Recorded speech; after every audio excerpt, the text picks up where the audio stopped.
This guy became the only male hero in a world completely dominated by female heroes. Wielding his holy sword and possessing overwhelming power, he effortlessly annihilates every monster in his path, cementing his status as the strongest hero alive. However, there's a specific catch to his strength. His power flows directly from that sword, and the only way he can actually summon it is by making a female hero reach her climax, which causes the holy sword to manifest from within them. So basically, his power relies entirely on these heroines. This is the story of how a boy saved the world through masturbation. Our boy's story kicks off with him doing his daily job, which is cleaning up the mess after the heroes defeat a dragon.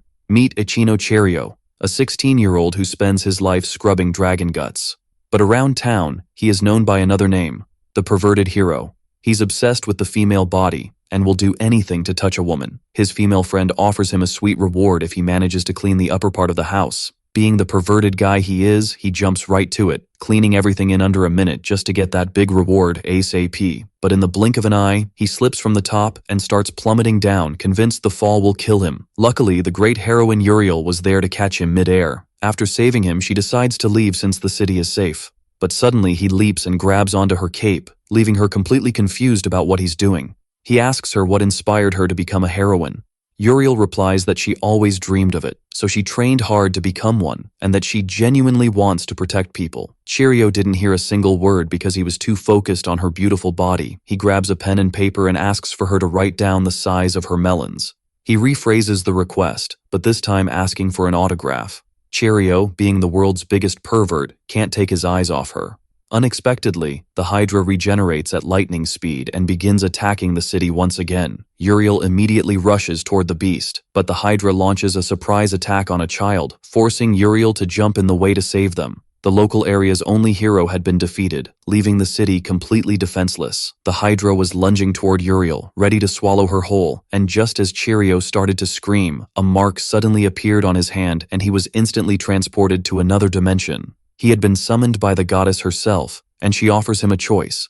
Does he want to run away, or is he willing to risk his life and fight as a hero? Cherio hesitates because he wants to save her, but he definitely doesn't want to die. She explains that he will receive the power of the Holy Sword, but summoning this blade requires performing a very unusual ritual, since the only way to make the sword appear is by making a female hero reach her climax. He thought about it for a split second and said, he will gladly risk his own life to do anything erotic. The goddess sends him right back to the real world. The Hydra immediately attacks him, but the symbol on his hand starts to glow, and a protective dome forms around them, which is the only power he can actually use on his own. The goddess begins speaking to Uriel, explaining that Cherio needs to touch her body until she reaches the peak, and only then will he get the holy sword to defeat the monster. Uriel wonders why Cherio of all people got this power, considering he's the most awkward guy around.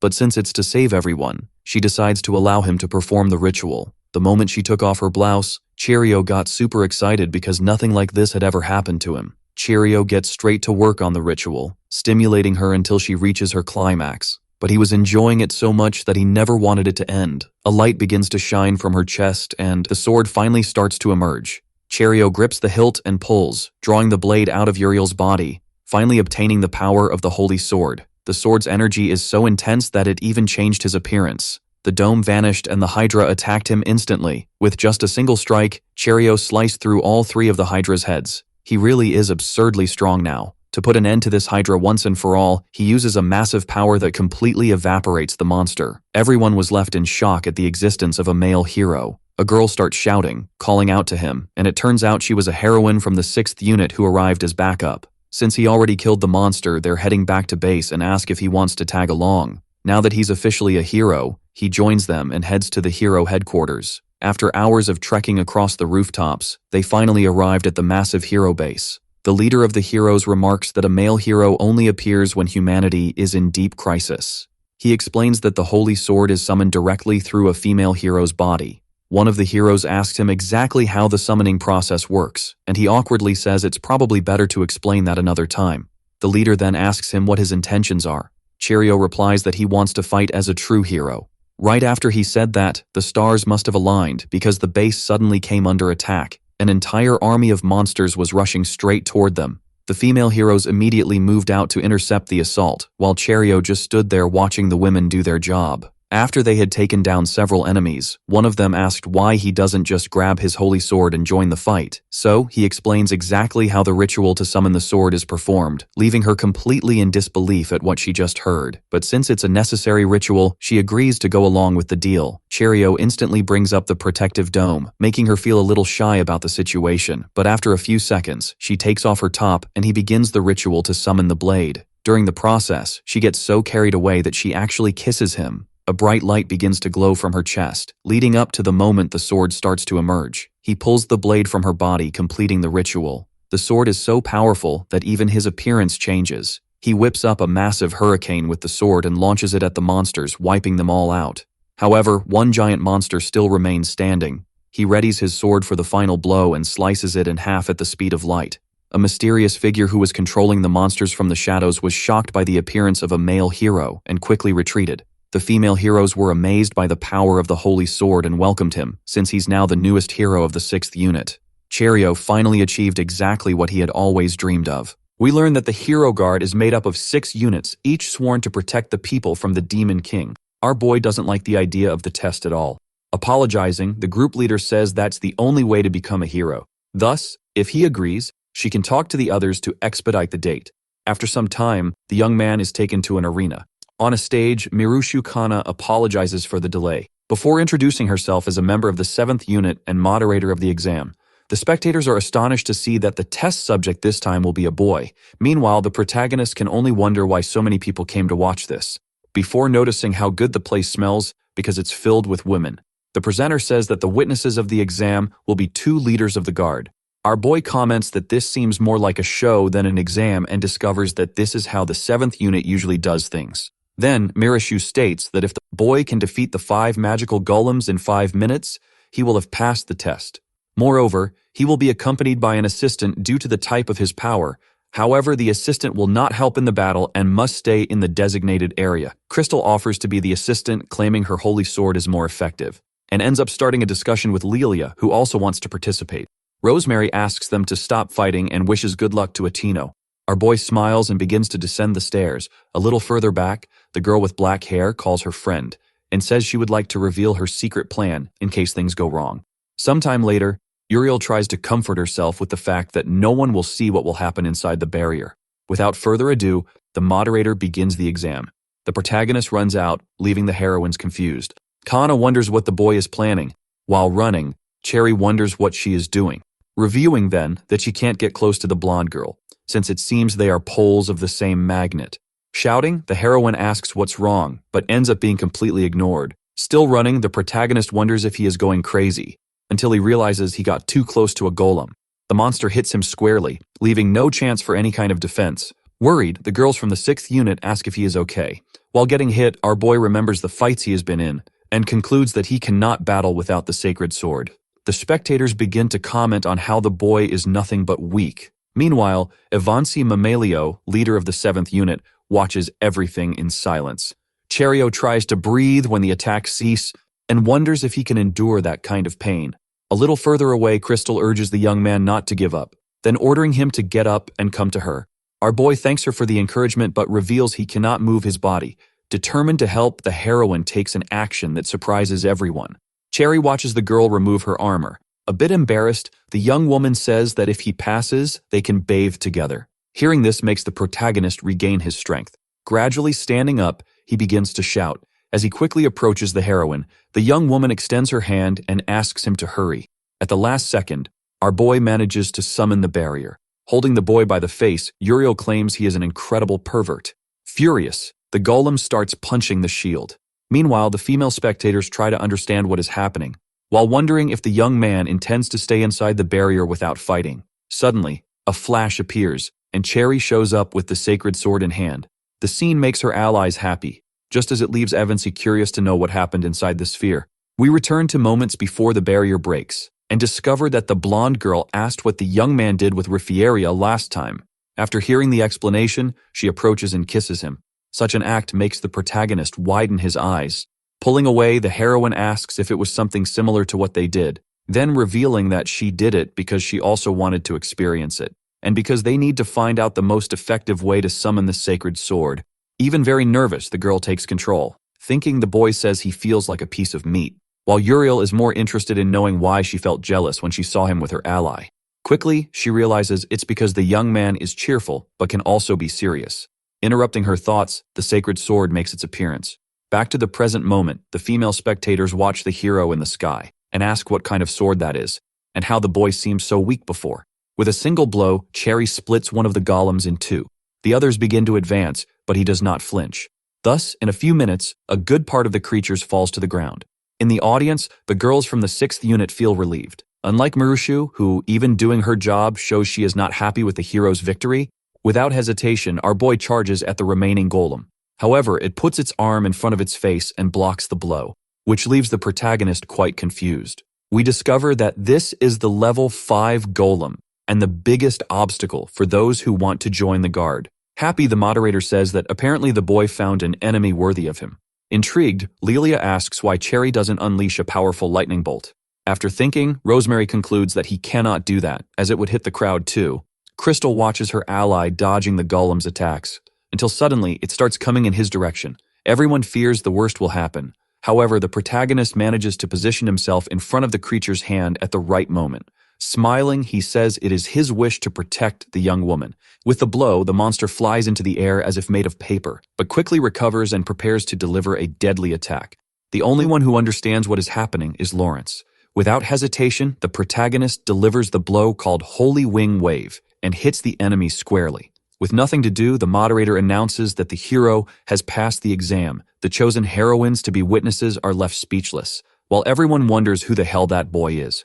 Stealing the scene, Dianela steps forward. Confused, Tyria wonders why the leader of the 2nd unit seems to hate him. Lightening the situation, she says that all of that was impressive, because after summoning the sword, the boy launched a fierce attack and even managed to protect the assistant. She looks at Avanci, who shows little reaction, before stating that she recognizes the young man as the first male hero in history. Looking at Crystal, the protagonist gives a thumbs up. Being quite cute, the girl smiles. In the arena corridor, the moderator grumbles as she walks, but ends up being stopped by Rosemary, who asks if she interfered in the test, using her power called Magnetic Pole Guide to keep the young man away from the assistant. Kana says nothing, but the leader of the 6th unit insists on knowing why she did that. Trying to hold back her anger, the girl states that her reasons are quite obvious, since it's unacceptable to have a boy in the guard, especially occupying a spot that was meant for her. Mamilio appears and asks what's wrong with her unit. The moderator tries to explain herself. However, the heroine ties her up and takes her away while apologizing to Lawrence for what happened. Later, Cherry is moved to receive a cake for joining the team. He exclaims a big thank you while the heroines are happy to have surprised him with the party. The group leader says that he has officially earned a room now, which means he can decorate it however he wants, as long as he informs them of his choices in advance. Lilia says she will visit as soon as the room is ready, but Saran says that doing impure things is not allowed. Smiling, the protagonist says it's all right, especially since his reasons are pure. Sometime later, we see him sitting in the bathroom. Uriel appears as promised and apologizes for being late. Our boy can't stop looking at the young woman. However, she orders him to look straight ahead. While rubbing the hero's back, she comments on how impressive everything he has done is. A bit awkward, Cherry says he can only do those things because he borrows their power. The girl then asks the boy to be careful with his language from that moment on, since they are friends and can talk without so much formality. Without turning around, the protagonist says he understands, but ends up making the mistake right after. When reprimanded, he states that the heroine is still his superior, while thinking about what kind of perverted adventures await him. Far away, in the demon realm, someone comments about having seen the male hero during the attack on the 6th unit's headquarters. Seeing her colleagues excited, the young woman says he seemed to have the holy sword. Surprised, Karanku and Inza, demon queen of diseases, states that they need to defeat the boy while they still can. The next day, the protagonist shows he is dreaming of something creative, until suddenly, his eyes open. Turning around, he comes face to face with Lilia and concludes that reality is much better. Giving a little smile, the heroine asks if the boy is surprised.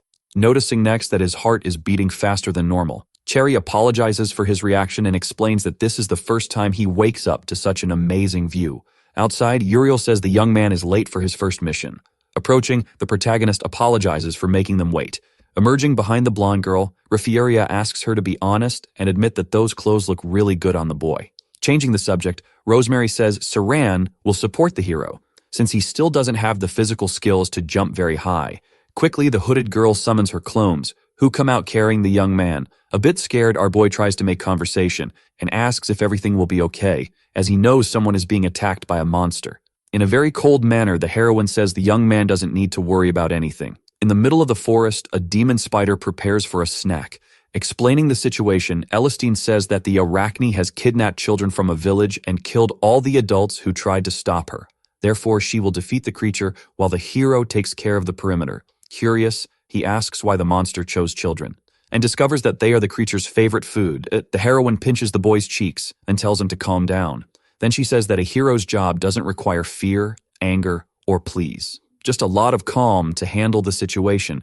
Without hesitation, the girl charges at the spider, and upon getting close enough, summons several of her clones, who begin to attack the enemy from different directions. Cherry is left speechless by the scene. With the creature weakened, Saran states that the fight ends there. However, to her surprise, the monster releases a large amount of web and starts wrapping its own body. Worried, the protagonist asks what they should do now that the enemy has become stronger. Looking sideways, the heroine once again says that the secret is to stay calm, since emotions and distractions only hinder the mission. The girl summons a large number of swords. Shocked, our boy wonders how she managed to multiply her arm like that. The monster is defeated and all the children are freed. Upon hearing that the little ones are fine, the hooded girl feels happy. Then a little boy hugs her. The young woman notices that the hero is staring at her strangely. Explaining, he says that she looks cute when she smiles. With flushed cheeks, Saran thanks him for the compliment. Excited, our boy claims that, in fact, everything about her is cute, not realizing that something has appeared a bit further back. A little boy asks what the protagonist's power is, but he is stopped from speaking by the heroine. After all, certain things shouldn't be said in front of children. Suddenly, a kind of portal begins to glow, causing everyone nearby to be sucked in. Using her ability, the girl manages to push the children away. Then she tells them all to run and not to worry about them. Before being taken away for good, the portal simply disappears as if by magic. Startled, one of the little ones says it's better for them to do what the young woman said. Elsewhere, Cherry tries to understand what the hell happened and where they ended up. After looking around, Elistine says that this is a space magically created by demons. She tries to use her ability to open an exit, but nothing happens. Without a doubt, the girl asserts that this is the work of one of the Demon King's electors. Then she uses her clones to attack the barrier simultaneously. Our boy asks if he can help, but his ally tells him to stay back, as all of this is her fault, since after completing the mission, she let her guard down, something a vice captain should never do. Thinking, she concludes that she will be abandoned again, unless she can do something. Sometime later, the young woman becomes exhausted and her ability starts to fail. To make matters worse, not even a small daff appears. The protagonist appears behind the girl and says that she is amazing, because even after everything, she kept working until she almost fainted, which makes him want to help. After all, he is also a hero. A bit embarrassed, Saran asks if the boy can summon his holy sword. He says they can think of something else, but the young woman disagrees. Since she knows there is no other way to get out of there, the protagonist agrees and summons the sacred zone. The girl begins to feel her body becoming increasingly sensitive and hugs the young man. Uncomfortable, Achino thinks about how she is acting like a spoiled and clingy person. Even so, he decides to return the hug. Gently stroking the girl's head, the boy says she is very cute, until he remembers that this might make the heroine furious.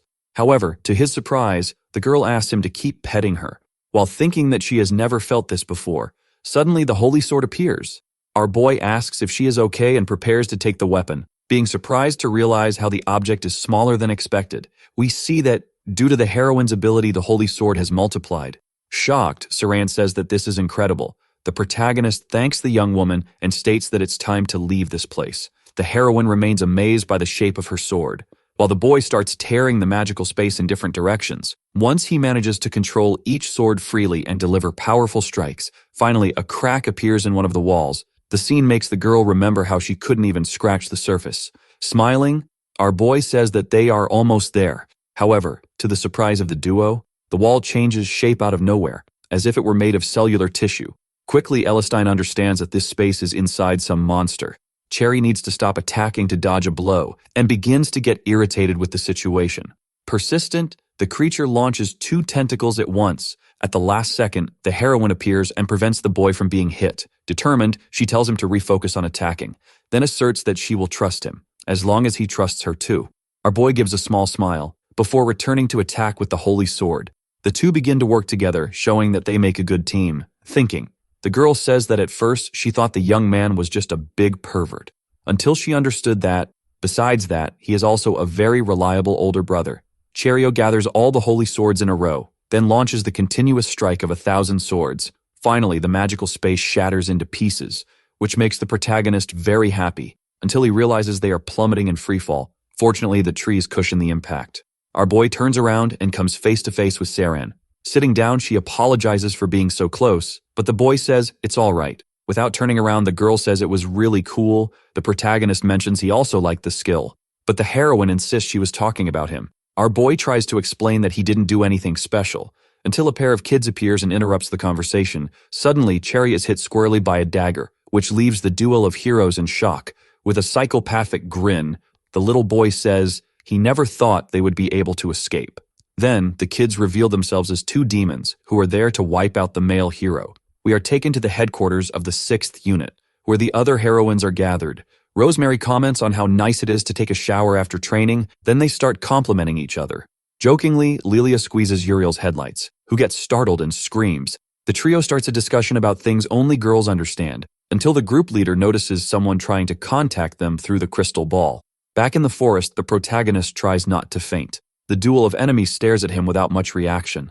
Thinking, Elistine wonders why demons were pretending to be children. Mockingly, Corona Ruku and Buramea comment on how easy it was to fool the so-called legendary hero. We learn that in that world, there are 7 demon kings, each responsible for a different disaster. Sweating profusely, the heroine concludes that the Queen of Diseases did everything to lure the boy outside. Running, she approaches her ally and asks him to take a potion to recover from his injury. However, our boy can only think about how the demon king's elite class is made up of cute girls. Suddenly, something catches the attention of the hooded girl. In the 40 minutes of the second half, she manages to block one of the enemy's attacks, making the enemy realize that this won't be an easy task. Still, Tissue manages to eliminate the heroine's clones. Smiling, she says it was as easy as killing a fly, which means the girl is nothing but a pathetic child who thinks she's strong. Then, the creature starts thinking about what to do with the heroine and even considers making a nice soup. In the end, she decides she will be satisfied with anything, as long as she can hear the girl's screams. Still lacking strength, Cherry drives the sword into the ground and tries to stand, while asserting that she won't allow the demon girl to hurt her friend. After all, she is a cute girl with a promising future, and her death would be a loss to the world. The boy starts running towards the enemy, but ends up having his head shoved into the ground by Hirasu. About to use her claws, she states that she didn't think she would need to do this, but now she has no choice. For Ichino's luck, a wave of electric fire hits the creature. Our boy looks back in search of the responsible one, and comes face to face with Uriel, Rosemary, and Lilia. The group leader approaches and says the duo did a great job. Furious, the blonde girl tells the demons to prepare to pay the price for what they did. Curious, the protagonist asks why the dark-haired heroine is in a nightgown and discovers she had to rush out after her shower. The two start talking about the smell of the soap, which irritates Crystal. When asked how she found out everything, the team leader says some kids got in touch. The enemy who was struck appears and says that it hurt. Unfazed, the lightning heroine claims she held back her strength. Out of nowhere, the young demon with long hair releases flying monsters. Showing all her agility, the blonde girl delivers several blows, and then starts advancing towards Buramea. She is forced to retreat to protect herself, while thinking about how fast the heroine is. About to deliver a fatal blow, Uriel says that despite all the enemy's bravado, she is still very slow. A little further away, Rifieria praises her ally, but ends up having to jump quickly to avoid being hit by the other demon. Laughing, the girl asks if she is too weak to join the battle. Without saying anything, the black-haired heroine uses her power, then asserts that usually the weakest is the one who talks the most. The protagonist watches everything in awe, while thinking about how fierce and magnificent the girls are, and how they are the hope of the guardian heroes. Suddenly, thoughts of the perverted things he did invade his mind, which makes everything, in his view, even more incredible. Beside him, Saran concludes that the boy is impressed with the battle. After some time, the enemies are still standing. However, they realize that they underestimated the 6th unit of the Heroes Guard. Knowing that it won't be possible to win, they decide to change targets and attack the protagonist and the vice captain. But they end up being blocked by the trio of heroines, who assert that they won't pass through. Taking the lead, Crystal says she won't forgive them for hurting her precious friends. Rosemary agrees and activates her power, which leaves everyone surprised. Raising her hands, Koronaruku says that she and her friend will leave the male hero alone for now, unwilling to admit defeat. Hirasu promises that very soon the Queen of Disease's army will cause a pandemic in the country. Therefore, the heroines must prepare. Before leaving, the duo says that next time, the male hero won't be able to escape. On the way back to the headquarters, the blonde girl apologizes to the boy for the rejection. He is left completely in shock, while everyone comments on how obvious it was that the heroine wouldn't accept being his girlfriend. Running, the young man reveals that he was only interested in the girls' bodies. Another boy claims that if he dated one of the young women, he would love to be cared for and fed, especially if it was Lawrence doing those things. At the headquarters, the protagonist finally wakes up and finds the group leader by his side. The young woman says she is there to tend to his wounds. Worried, she asks how Cherry feels, but he can only think about how beautiful the girl is. Sometime later, the two go down the stairs. Lilia asks if the boy is able to move comfortably, and he says yes, thanks to Saran, who provided first aid. Excited, he thanks the vice captain. Uriel returns, and the leader asks how the city is. We find out that the government notified citizens about the pandemic to avoid unnecessary outings. Irritated, the blonde girl says it would be better to just prohibit everyone from leaving home at once. The sound of our boy's stomach interrupts the conversation. Dressed in an apron, the dark-haired heroine states that she will prepare a special meal. When asked, the group leader says that her friend is a very skilled cook. Noticing that the boy is enchanted, the young blonde feels bothered. Shouting, she says that she will also prepare something. The problem is that the young woman decides to do this using her power, showing how clumsy she is in the kitchen. A few hours later, Lilia says that dinner is ready. The protagonist praises the feast, and smiling, the girl says she hopes he likes it. Ichino accepts being fed and claims that everything is very delicious. Dying of jealousy, Crystal offers a bit of the food she made. Starting yet another beautiful argument, giving an ultimatum, the duo asks which food the boy prefers. Terrified, he says he will eat both of their food. After dinner, he goes to his room feeling very full. Rosemary appears and says she would like to talk. The girl bows and states that it is her fault he was put in danger. Then, showing all her hatred for the Demon King's army, relieving the tension, Cherry says that it's all right. A little less irritated, the heroine reveals that her wish is to end the suffering that the creatures are causing.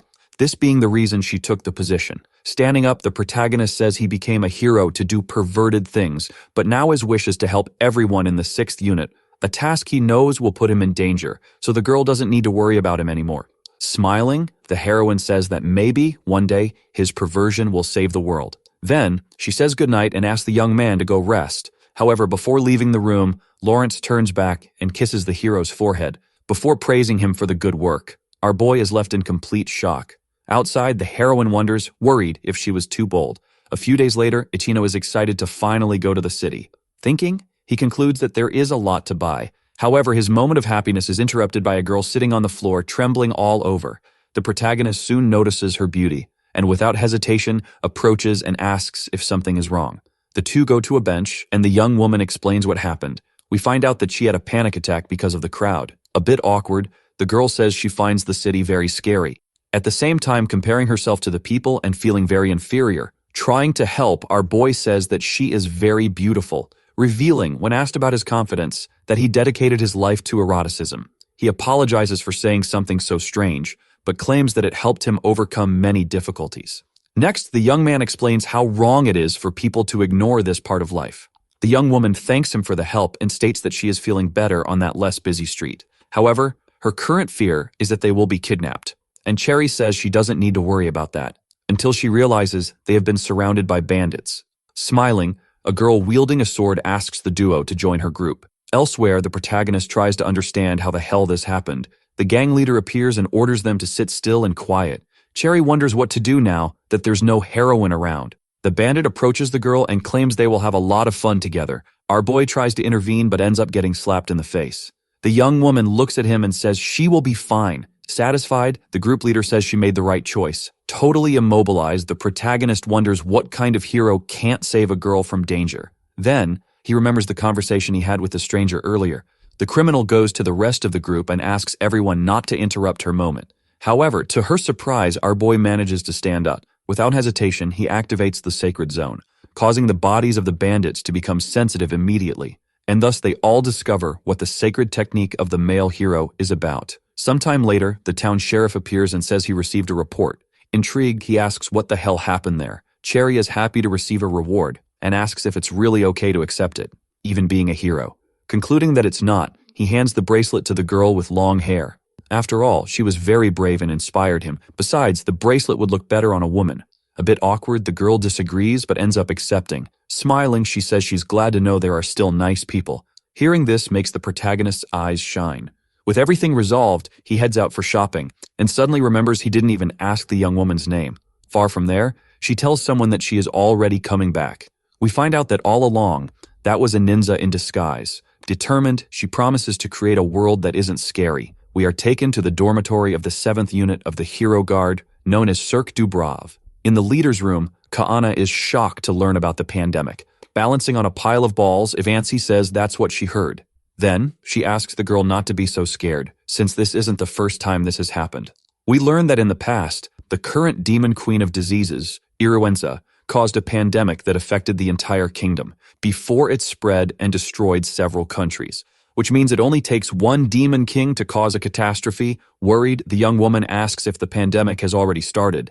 The leader then says that, so far, some signs have been captured, but nothing has been confirmed. Thus, the forecast is that everything will explode within a month. At the headquarters of the 6th unit, Cherry observes, amazed, a constellation that forms a female body. Someone appears and asks why he seems so lost. Our boy is perplexed to see how good Uriel looks in pajamas.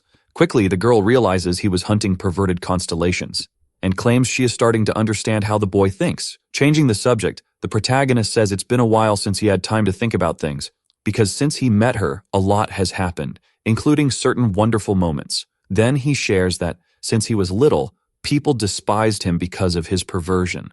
But now, as a hero, everything has changed, and he is finally admired.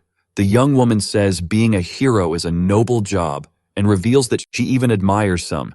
Our boy is left speechless to discover his name is on the list. Smiling, the heroine says that normally it seems like he is always joking, but when a difficult moment happens, his strength and determination show up, as well as his kindness.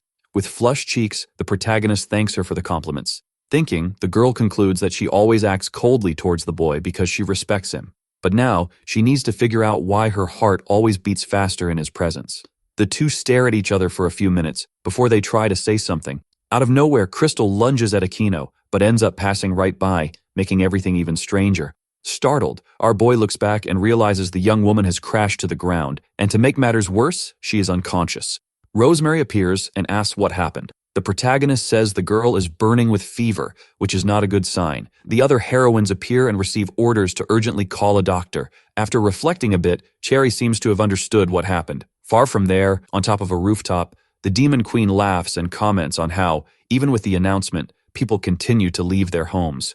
Excited, Kishu says that the pandemic has begun. Furious, Aninza claims she will conquer that world and destroy everything that frightens her.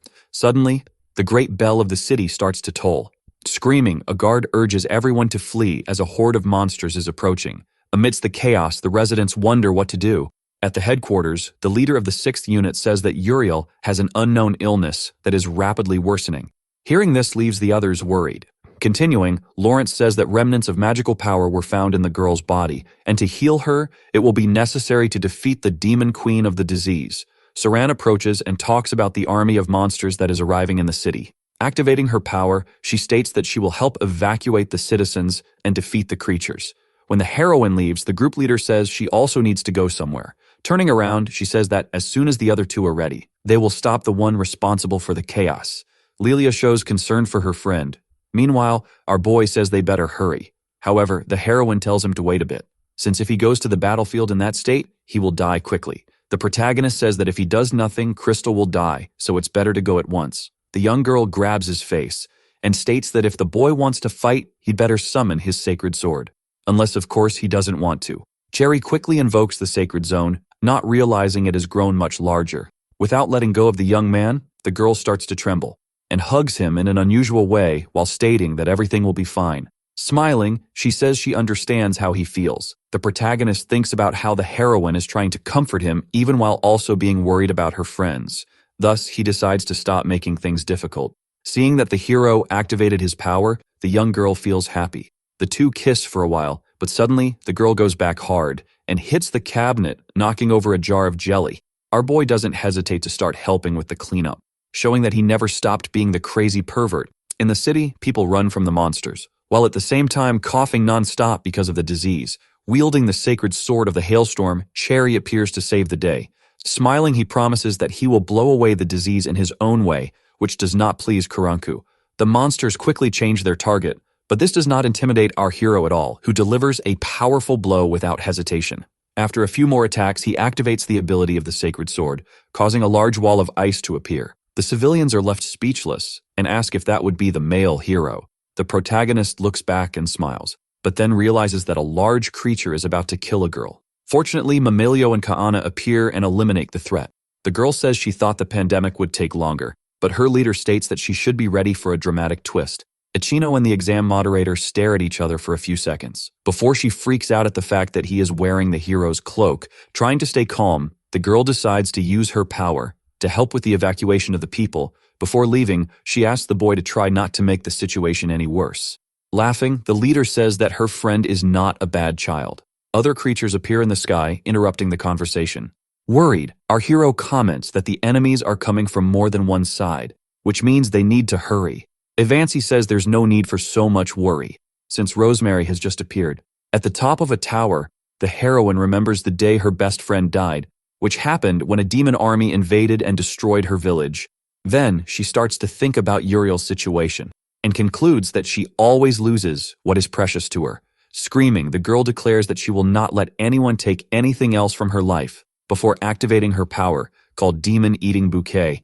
Far from there, the demon queen of the disease tries to understand what is happening. Seeing two creatures approaching, the heroine points her sword, causing one of the plants to rush forward and destroy the threat.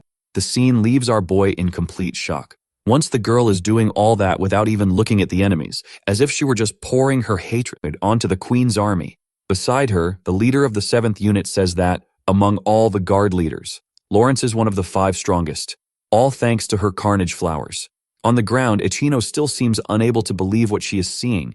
Meanwhile, the carnivorous plants are shooting spheres at the enemies. Impressed, Mamalio says that this technique allows the heroine to shoot seeds at the enemy that begin to grow and absorb their flesh and bones until another plant emerges in its place. Reaching the peak of her power, Rosemary invokes the graveyard, thus eliminating all the monsters at once. Civilians comment that as long as the heroine is alive, they need not fear the Demon King's army. A bit surprised, Kuranku states that the young girl's strength makes her feel sick, besides disrupting her entire plan. Determined, she invokes a large magic circle, leaving everyone confused about what is happening, until immense creatures emerge from the portal. Desperate, people start to run while wondering what the hell those things are. Meanwhile, the flower heroine realizes that the monsters are very similar to those from the past. Without hesitation, the enemies begin to attack her, forcing the young girl to be very agile to defend herself. Far from there, Saran realizes that perhaps his ally is in danger. However, an old enemy appears and catches his attention. Laughing, Kishu says that she is nothing but a weakling. The Vancy states that the situation is complicated, because while Rosemary is busy, other enemies are appearing. Our boy tries to come up with a plan but ends up being interrupted. The leader of the 7th unit asks what he intends to do to stop the Demon King's army, since she doesn't know the boy well, which also doesn't help with the trust issue. Noticing that the hero is confused, she says that demons despise humanity and try to dominate them. As a result, humans despise them and try to annihilate them, so she would like to know how the young man feels about the creatures. Ichino tries to formulate a response, but ends up saying that his desire is to do perverted things with the enemies. Trying to explain himself, he says that a few days ago, he saw some members of the demon army and found all the girls very cute. Thus, even though most find him scary, he thinks differently. After the shock, the short-haired girl states that making him a hero was the right decision. Still fighting, the flower heroine realizes how resilient the monsters are. Suddenly, Mamilio calls her attention and throws Cherry without mercy. The girl manages to catch the boy, or would it be better to say that the boy managed to catch the girl? Stepping back a bit, our boy says he is there to do his job, but for that, he needs Lawrence to let him take the sacred sword. The young girl thinks for a few minutes and concludes that, in that situation, that might be the right decision to make. In a hurry, the protagonist asks if she has made up her mind. A bit embarrassed, the heroine starts to take off her armor and asks if he can really summon the sword. Without hesitation, the boy activates the sacred zone, causing the girl to start feeling more sensitive. Outside, the demon-devouring bouquet continues to do its part of the job, which means they have some time before the situation worsens. Our boy is stunned to see the heroine without armor, but decides not to comment on the reason for his astonishment, to preserve his own dignity. Because of this, he can't concentrate on anything else, and ends up falling forward, which worries the girl. Rosemary decides to act and help the hero, since as long as her sacred sword is not summoned, the city will continue to be attacked, and Uriel will remain in danger. Coming back to himself, the protagonist comments that she seems a bit scared. Then he states that he doesn't know what the young girl's story is with the Demon Queen's army, but she needs to know that no one will die. Therefore, it would be better to start smiling gently, as usual. Sweating, the heroine apologizes for her attitude, and agrees that it will be easier to summon her sacred sword if she relaxes. However, due to the lack of time, the boy needs to do it as quickly as possible. After a brief moment of shock, Cherry understands exactly what the girl is asking. Thus, he positions himself and begins to do his part of the job. In no time, the hero understands why the young girl is one of the strongest in humanity, while Lawrence can only think about how he should be an example for everyone. But now, his wish is for no one to see her. Suddenly, a great explosion occurs and draws the attention of those on the ground. The sword's hilt begins to appear, and the protagonist prepares to pull it. Finally, he manages to grasp the sword called Garden of Annihilation of Satan. The heroine is surprised to see how her weapon has energy. Fully prepared, our boy asked her to stay on the ground. Then, he delivers a fatal blow against two creatures, causing the blade of the object to bend like a whip. Cherry leaps into the air to continue the battle, until suddenly, a creature appears behind her. Using all his agility, the boy ties up the monster with thorny ropes. On the ground, he says that was incredible, realizing next that the vines are covering the city, which means the hero can attack anywhere. Our boy activates another ability of the sword, but to his surprise, the energy is too strong, and if he keeps up that pace, everything will explode and hurt innocent people. Lawrence appears and hugs the young man, before asking him not to worry and to unleash the special attack at once. After all, she is one of the leaders of the Hero Guard, and he is a man of respect. The protagonist realizes his anxiety has vanished, and after thanking her for the help, prepares to deliver a fatal blow. Called Holy Dance of the Flora Princess, the attack turns the monsters to ashes. Happy, the civilians begin to celebrate the existence of the male hero. A little further away, the demonic queen watches the duo, and seems unable to believe what she is seeing. At the headquarters, Uriel seems to worsen by the minute. Amused, Hirasu says that apparently someone will die soon, but decides that isn't enough for her. At the last second, Lilia appears and reveals she knew the enemy would show up. Then she states she is very proud of herself for waiting patiently. Furious, the demon girl asks how the heroine knew about her plan. Laughing, she says it was kind of obvious she wouldn't accept losing. Without hesitation, the enemy summons her minions, proving the young girl right. Refuria does a backflip, but ends up surrounded by the creatures. With little choice, she uses one of her abilities, and, apologizing, states that the girl will have to do better than that if she wants to kill her. The mockery makes Burimea even more irritated. Staring at her opponent, she admits that she is strong, then asserts that, in this case, she doesn't have much choice. The heroine's gaze suddenly changes, and she descends slowly from the air. Thinking, the young girl concludes that there is no way to defeat someone like the demon girl, which means she needs to flee from there quickly. We discover that the enemy received that power from Iroenza, who made sure to give control over a different disease to all the members of the elite class. That's why the short-haired girl can control people's minds. Shaking all over, Relia wonders why the hell she was so confident. Suddenly, a horrible snake appears behind her and captures her. Finding it amusing, the enemy says she is sure horrible thoughts are running through her mind. Then she delivers a fatal blow. Crying, the dark-haired young woman tries to understand why this is happening to her, before she starts to remember why she became a heroine. On the ground, she concludes that she doesn't have the same ambition as Uriel, and only accepted the position because she thought it was fun to kill monsters, which makes her a pathetic person. Out of nowhere, the heroine remembers the conversation she had with Achino. Hirasu says it's good to see her heart breaking slowly, before giving orders for the snake to finish off the young woman and refocus on her plan to kill Crystal. To her surprise, a great tornado of wind appears. Standing tall, Rifieria says that even if her motivations are stupid, if she takes the job seriously, being a great heroine isn't a hard job. Confused, the enemy tries to understand how the girl is standing and how she is able to use her powers. Answering the question, the dark-haired young woman states that she can do that because her desire is to have fun. After staring at the heroine for a few minutes, the demon girl realizes something has changed in her appearance. With her body enveloped in her power, the protagonist's ally asserts that it's time to begin. Showing that she is not willing to lose, the enemy unleashes her arsenal of creatures. However, when she least expects it, she is attacked from the side, and realizes she doesn't have time to react. Quickly, the heroine appears from the other side and causes an explosion. Hirasu notices that she is using the wind to move her fragmented body. What it means is that her speed and power are on a completely different level. In the midst of battle, the short-haired girl realizes something is wrong. She looks for her opponent, but she seems to have fled. Suddenly, a voice emerges asking if the fight is over. Wearing only a robe, Uriel asks if her friend is okay. Lilia asks how the young girl is feeling. She says she is getting better and suggests they find a doctor to treat the heroine's injuries. After getting close enough, Cherry's friend punches the blonde girl. On the ground, Crystal starts to tremble. Tired of games, the enemy reveals herself and asks how she knew it was all just an illusion. Explaining, the dark-haired girl states that her friend hates being called by the nickname, but this time she showed no reaction. Screaming, the demon girl orders her not to mock her. Rifieria jumps into the air to protect herself, while thinking about everything the creature has done. Without hesitation, she uses her ability to wrap Uramia's body, and claims that she messed with the wrong girl. The young girl starts to scream, until a bright flash fills the entire environment. We go back to the past when Uriel asked her friend not to call her Yuri-in anymore, because heroines should be dignified, and nicknames diminish that besides being unnecessary, since she already considers her a sister. Happy, the dark-haired girl hugs her ally. Back to the present moment. We see that Hirasu has been brutally attacked.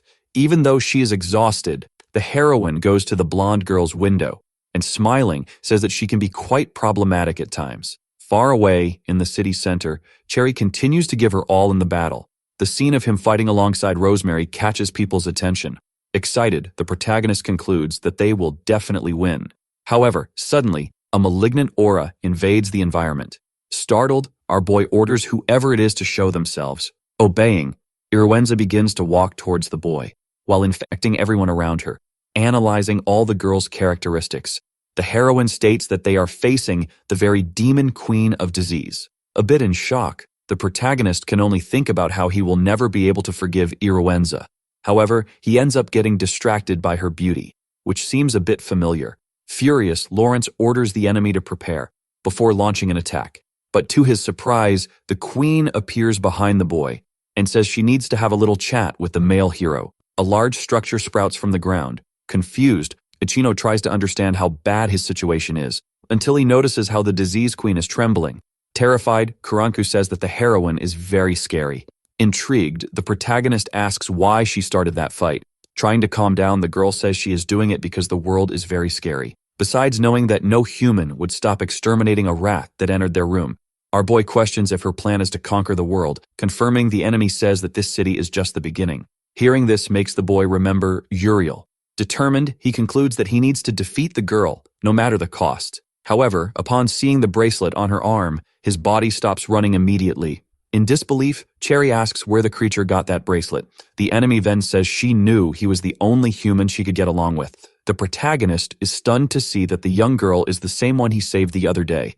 At the headquarters, Crystal awakens and states that she needs to act quickly, seeing that she is without her armor. She remembers that it was Saran who helped her change. Turning around, the heroine prays that all her allies are okay. Elsewhere, the hooded girl reveals that she knows the enemy's identity. Hearing this excites Kishu. Smiling, she says that the only thing she knows about the young girl is that she is weak. Activating her power, the heroine states that there is no reason for such provocation, since being proud is not really her style. The demon girl extends her claws and strikes as soon as Elistine and her clones get close enough. Perplexed, the young girl wonders why the wounds spread to all her versions. Discovering next that her opponent has a power called Infectless Virus, it is revealed that such an ability can infect others from the same damage. After a brief explanation about her abilities, the enemy states that the more clones the young girl creates, the more targets she will hit. Without hesitation, the hooded girl dispels her other versions. Debauching, Koronaruku says that was a good choice. Before snapping his fingers to call his helpers, a horde of demons surrounds the heroine. Laughing, the girl with pigtails says they are her personal mercenaries, and even though she enjoys a good fight, she prefers to see the young girl being lynched by her family.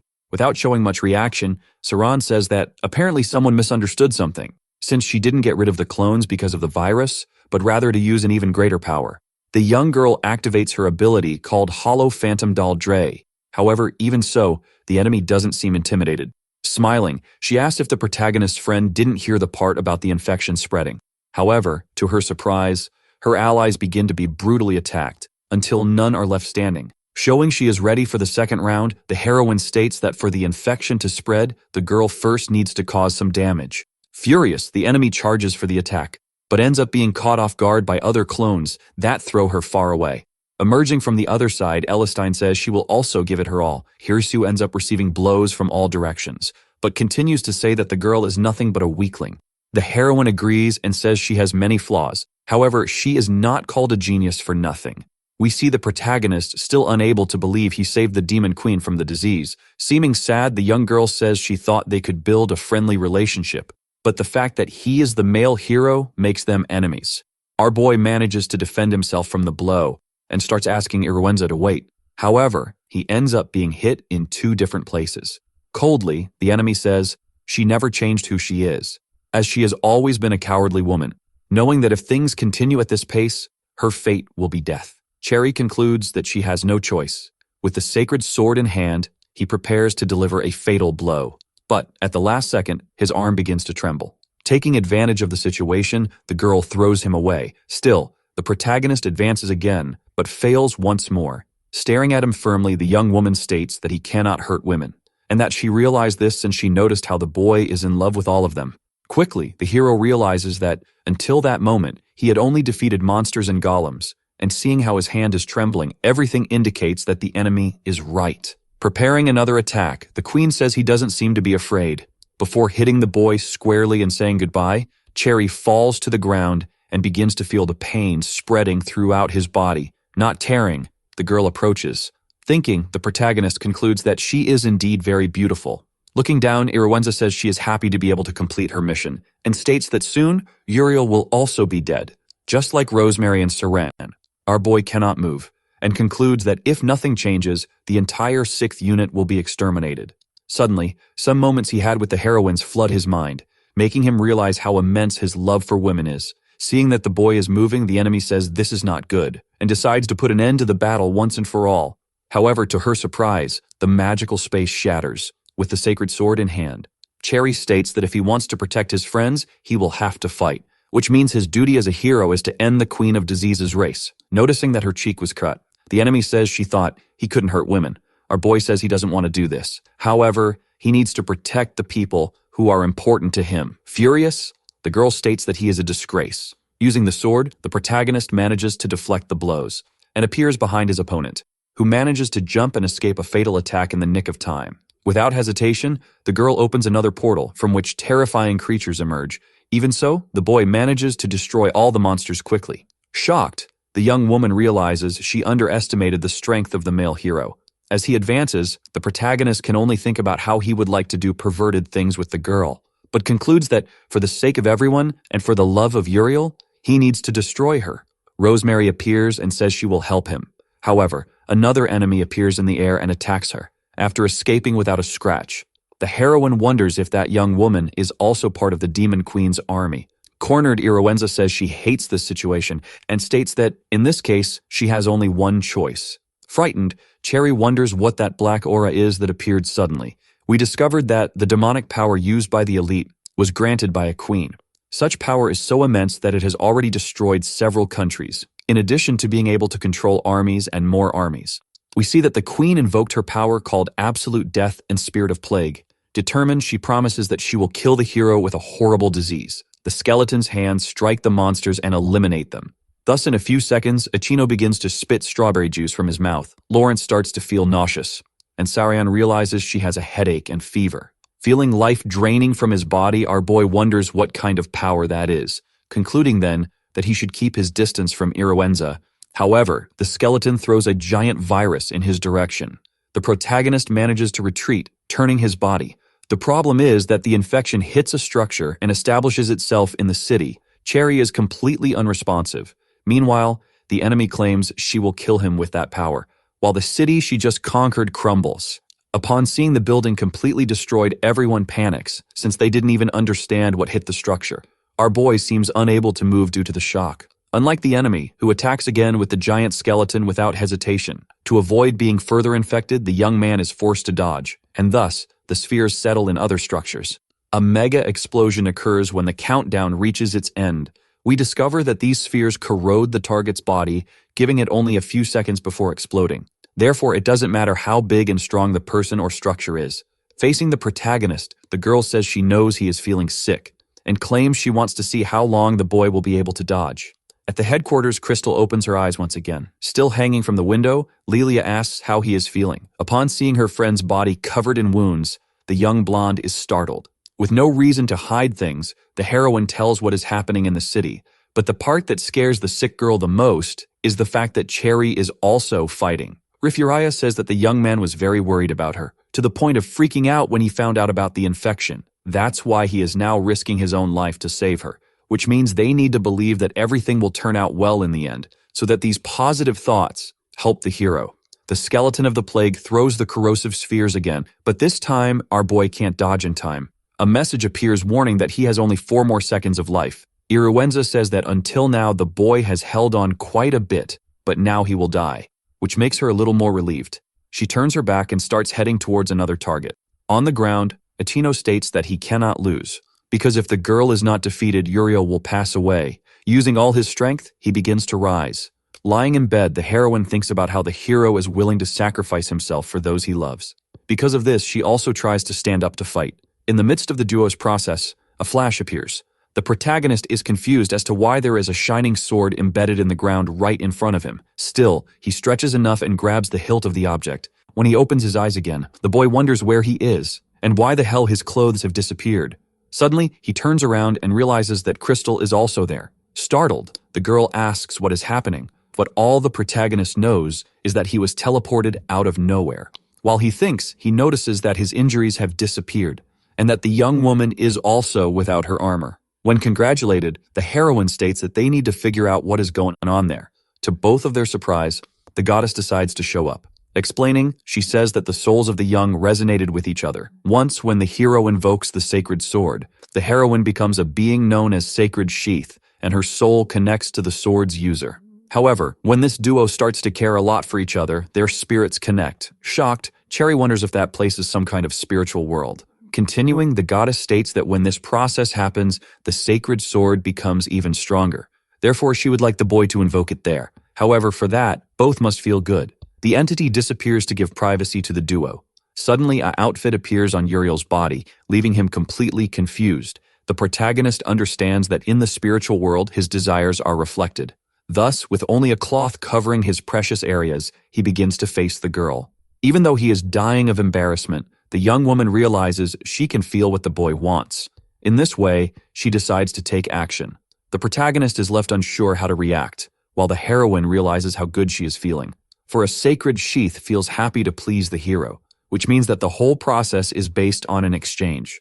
Cherry also decides to act to do what the goddess asked, and so the two are truly together for the first time. We discover that this space is the same as the sacred zone, but it increases the sensitivity of the two people present. Moreover, as the souls resonate, this sensitivity becomes greater and greater. Suddenly, something begins to happen to the heroine's body, until finally, an explosion occurs and several symbols surround the duo. Our boy watches, wide-eyed, as the light is absorbed, causing the sword to begin to glow red. Crystal asks him to grab the object. The protagonist obeys and starts to pull the handle, which makes the light even more intense than usual, to the point of blinding him. In the city, Karanku continues his walk at night and says it's time to deal with the other heroes of the 6th unit. However, to his surprise, an explosion happens out of absolutely nowhere. The young woman turns around to see what is happening and realizes that the structures are being destroyed. When the dust settles a bit, our boy appears wielding an even larger sword, known as the true sacred sword, Thunderous Phoenix. The heroine also appears wearing different armor and asks how she ended up there, until she remembers being a sacred sheath. Curious, she questions if that is the Queen of Diseases, the protagonist confirms. Thus, the girl states that there are many things to worry about. However, now, they need to fight. Meanwhile, Iruenza tries to understand how the hell the two healed. Cherry charges at the enemy, and she hides behind the skeleton. Due to the attack, another explosion, full of lightning, occurs, and we see that part of the plague's body has completely disappeared. Without hesitation, our boy delivers another blow. Worried, the Demon Queen concludes that the flames and electricity from the attacks are too dense for her to defend against. The battle ends up frightening the civilians. However, they quickly realize that the enemy is retreating thanks to the hero. The protagonist continues attacking relentlessly, showing that being close to the spirit of plagues no longer affects him as before. Furious, the girl questions why he is not afraid.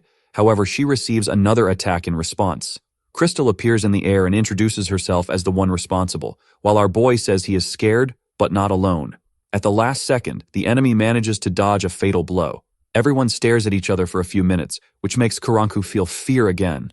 We are taken to the demon country Shikushia, 100 years ago, when the queen was still a child. A little boy calls for the girl, but another says he will get sick if he gets too close to her. To ease things, the father of the little enemy asks her not to listen to those people. The young girl hugs the man. We discover that even though they were very poor, the girl was happy while she was with her father. Thus, her idea was for them to stay together forever. However, one day, everything changed. Screaming, the demon says he has reached his limit and can no longer bear being sick because of the little girl. And since she has already killed her own mother, he does not want to meet the same fate. Little Iru has no choice but to flee. The problem is that the only way for a child to survive alone in the city was by stealing. Since she had no courage, her meals consisted of garbage. Doing this made her body weaker and weaker. And even though the little girl did not want to die, her body could no longer move. In a last attempt, she manages to get up. Later, the little one goes to a store which makes the owner angry. Not caring, she activates her magical power. Thus, from that day on, Iruenza began to steal food. And if anyone tried to stop her, she attacked without mercy. However, at that time, the city was going through a tough moment, and the demons were fighting each other for control. Alone, the young girl wonders why she continues to be attacked, even though she has no interest in taking control of the place. In the midst of her thoughts, a flash appears from outside. Seeing her house surrounded, she concludes that she needs to go somewhere without demons. And that is how the girl ended up on Earth, where she also faced problems. A woman says she heard that she ended up with another person. Because of this, the humans of the place decided that the best alternative would be to kill her. A heroine strikes with her sword and claims that no one will ever forgive the young girl. The situation makes Karanku remember her hometown.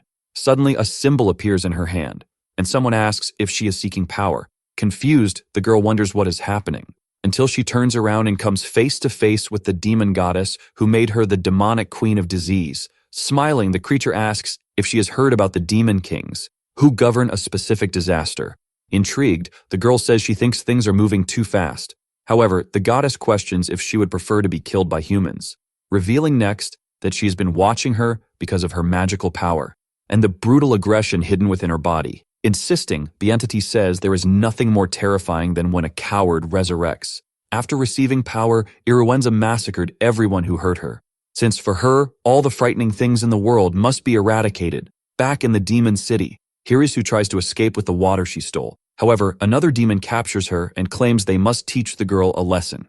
Suddenly, something hits the men squarely. Seeing Iru, the young girl wonders who she is and where such power comes from.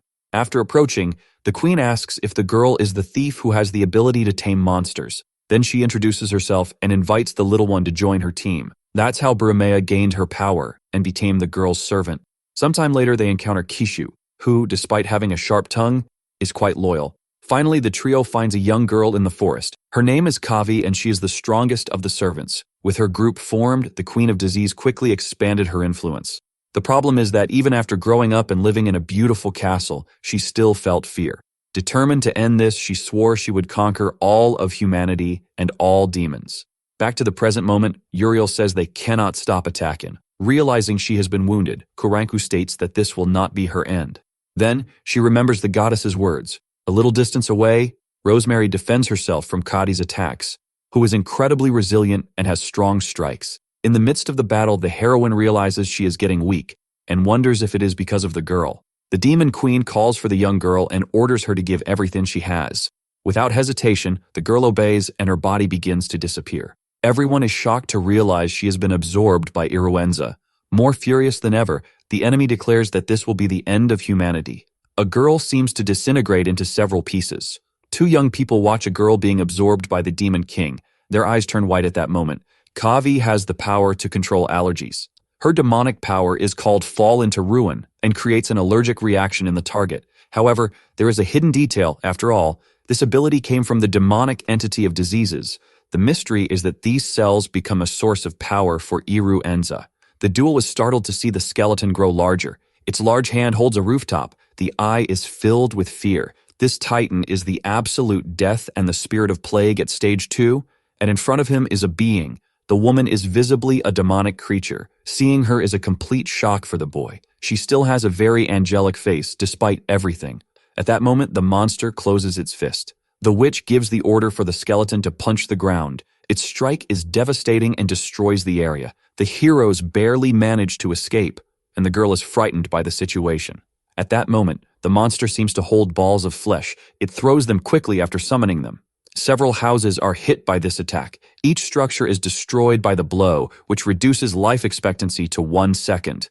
Civilians panic due to this destruction. Seeing them scream, both become desperate about what might happen to the residents, just for the enemy to appear behind them and tell them to worry about themselves. With one attack, she repulses the opponents away. And the first thing the protagonist notices is the significant increase in her strength. They are sent crashing towards a residence. The villain's smile is extremely sadistic. Her laughter is even more malevolent. Both who were thrown end up inside the mansion after being hit by the power of disease, which has always pursued humanity. Moreover, the demoness boasts about flaunting power and fearing nothing. That's why everyone will fear her, and her giant keeps throwing those disgusting things. These meats turn into monsters that start grabbing people. Now, the allies remain defeated there, and Yahello wonders what they should do. After all, the enemy is incredibly strong, and the devastation continues. We see the warrior observing closely, because his partner is becoming increasingly desperate. Her hands are getting very shaky. Meanwhile, the protagonist remains focused on the situation, until he calls her by name next. Upon hearing him, the woman seems to calm down a bit. The problem is that the scoundrel wants to know if they can take a bath together if they save the city. These words obviously surprise her quite a bit, but it's clear that the fighter realizes the absurdity of what he said. He feels embarrassed too, and apologizes for it. Since the two have been a bit distant since the exam, what motivates him is the promise of taking a bath together. Meanwhile, the maiden seems to still be absorbing the information, until she lets out a funny little smile, and starts laughing out of nowhere, even in a situation like this, because she recognizes that this guy is unbelievable. Just a little while ago, he was an ordinary citizen, but his desire to do perverted things made him face any challenge. But at this moment, Cherio faces the enemy for the sake of the city. Then, Yahello confirms that she will take a bath next to him whenever he wants, besides telling the perverted hero to act. These words motivate him, as now he will be able to take a bath next to her always. The Titan continues to bring a lot of ruin. His master is committed to bringing an end to everything, so much so that she gives the order for the Demon King of Disease to end this, until someone rises quickly. The protagonist recognizes that her power is terrifying, and as he grabs his sword, he remembers that there's a detail to keep in mind, for the hero will block this plague power through his perverted power, so much so that he soon invokes his sacred sword. He prepares to charge at the enemies. This courage seems to surprise the sorceress. A wave of energy begins to surround him. Such power is emanating from his body. The marks on his body are strengthening his sword. The true ability of the sacred sword. With a leap, his attack begins. His speed is recognized even by the opponent. As this is a threat, the skeleton goes on the attack. Something seems to hit him before he can counterattack, and the villainess is startled by this surprise. It's Yahello using her powers, so much so that the witch is shocked that she still has so much power. At this moment, the boy's strike is close to being realized. A geometric barrier protects her from this thrust. He struggles to break through it at that moment, to the point that the sorceress finds the increase in his strength strange. Everyone observes that the hero has wings and is glowing. As they believe that the guy can win, his partner becomes more confident. Even the other girl is impressed by what she sees. But all of this infuriates the witch to the extreme, and ensures that she will make him perish. Such pressure scares him immediately. His only wish was to live in peace. The problem is humans and even other demons, because they completely ruined the world. So the hag intends to rule the world, in addition to destroying everything that is frightening and healing her own cowardice. Hearing this makes him ask if she thinks that's a good thing, because people fear her more than she fears them. And Cherio's question remains the same, for he confronts her, asking if the villainess considers herself a kind person. Such questioning makes her doubt. At that moment, the protagonist remembers when he was kidnapped. After all, back then, it was his adversary who protected him. Several projectiles begin to surround her like this. Thus, the swordsman makes her remember her goal of wanting to understand, believe in, and improve humans.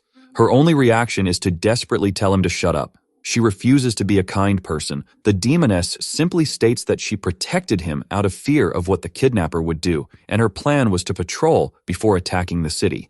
The problem is that the demonic one considers herself a cowardly woman, until the protagonist interrupts her. For it is this cowardice that made her empathize with others. These words infuriate her deeply, to the point of telling him to stop acting like he knows her. It happens that a memory of a man calling her kind invades her mind. Seeing him again leaves her scared. At the time, the guy claimed that demons have warm blood, but Iru was rare for being a fearful child. And this fear makes her kind, as she can understand what others feel. She remembers when the familiar recognized her kindness. In this, the sorceress begins to drift due to the past.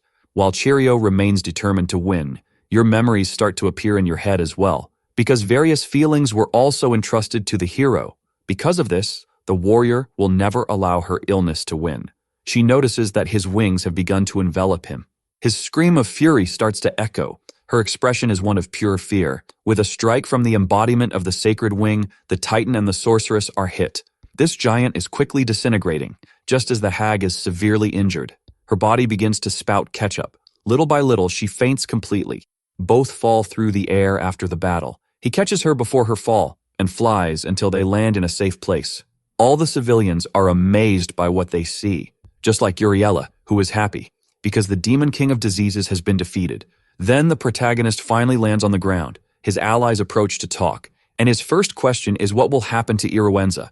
Upon hearing him, his ally seems unsure of how to respond.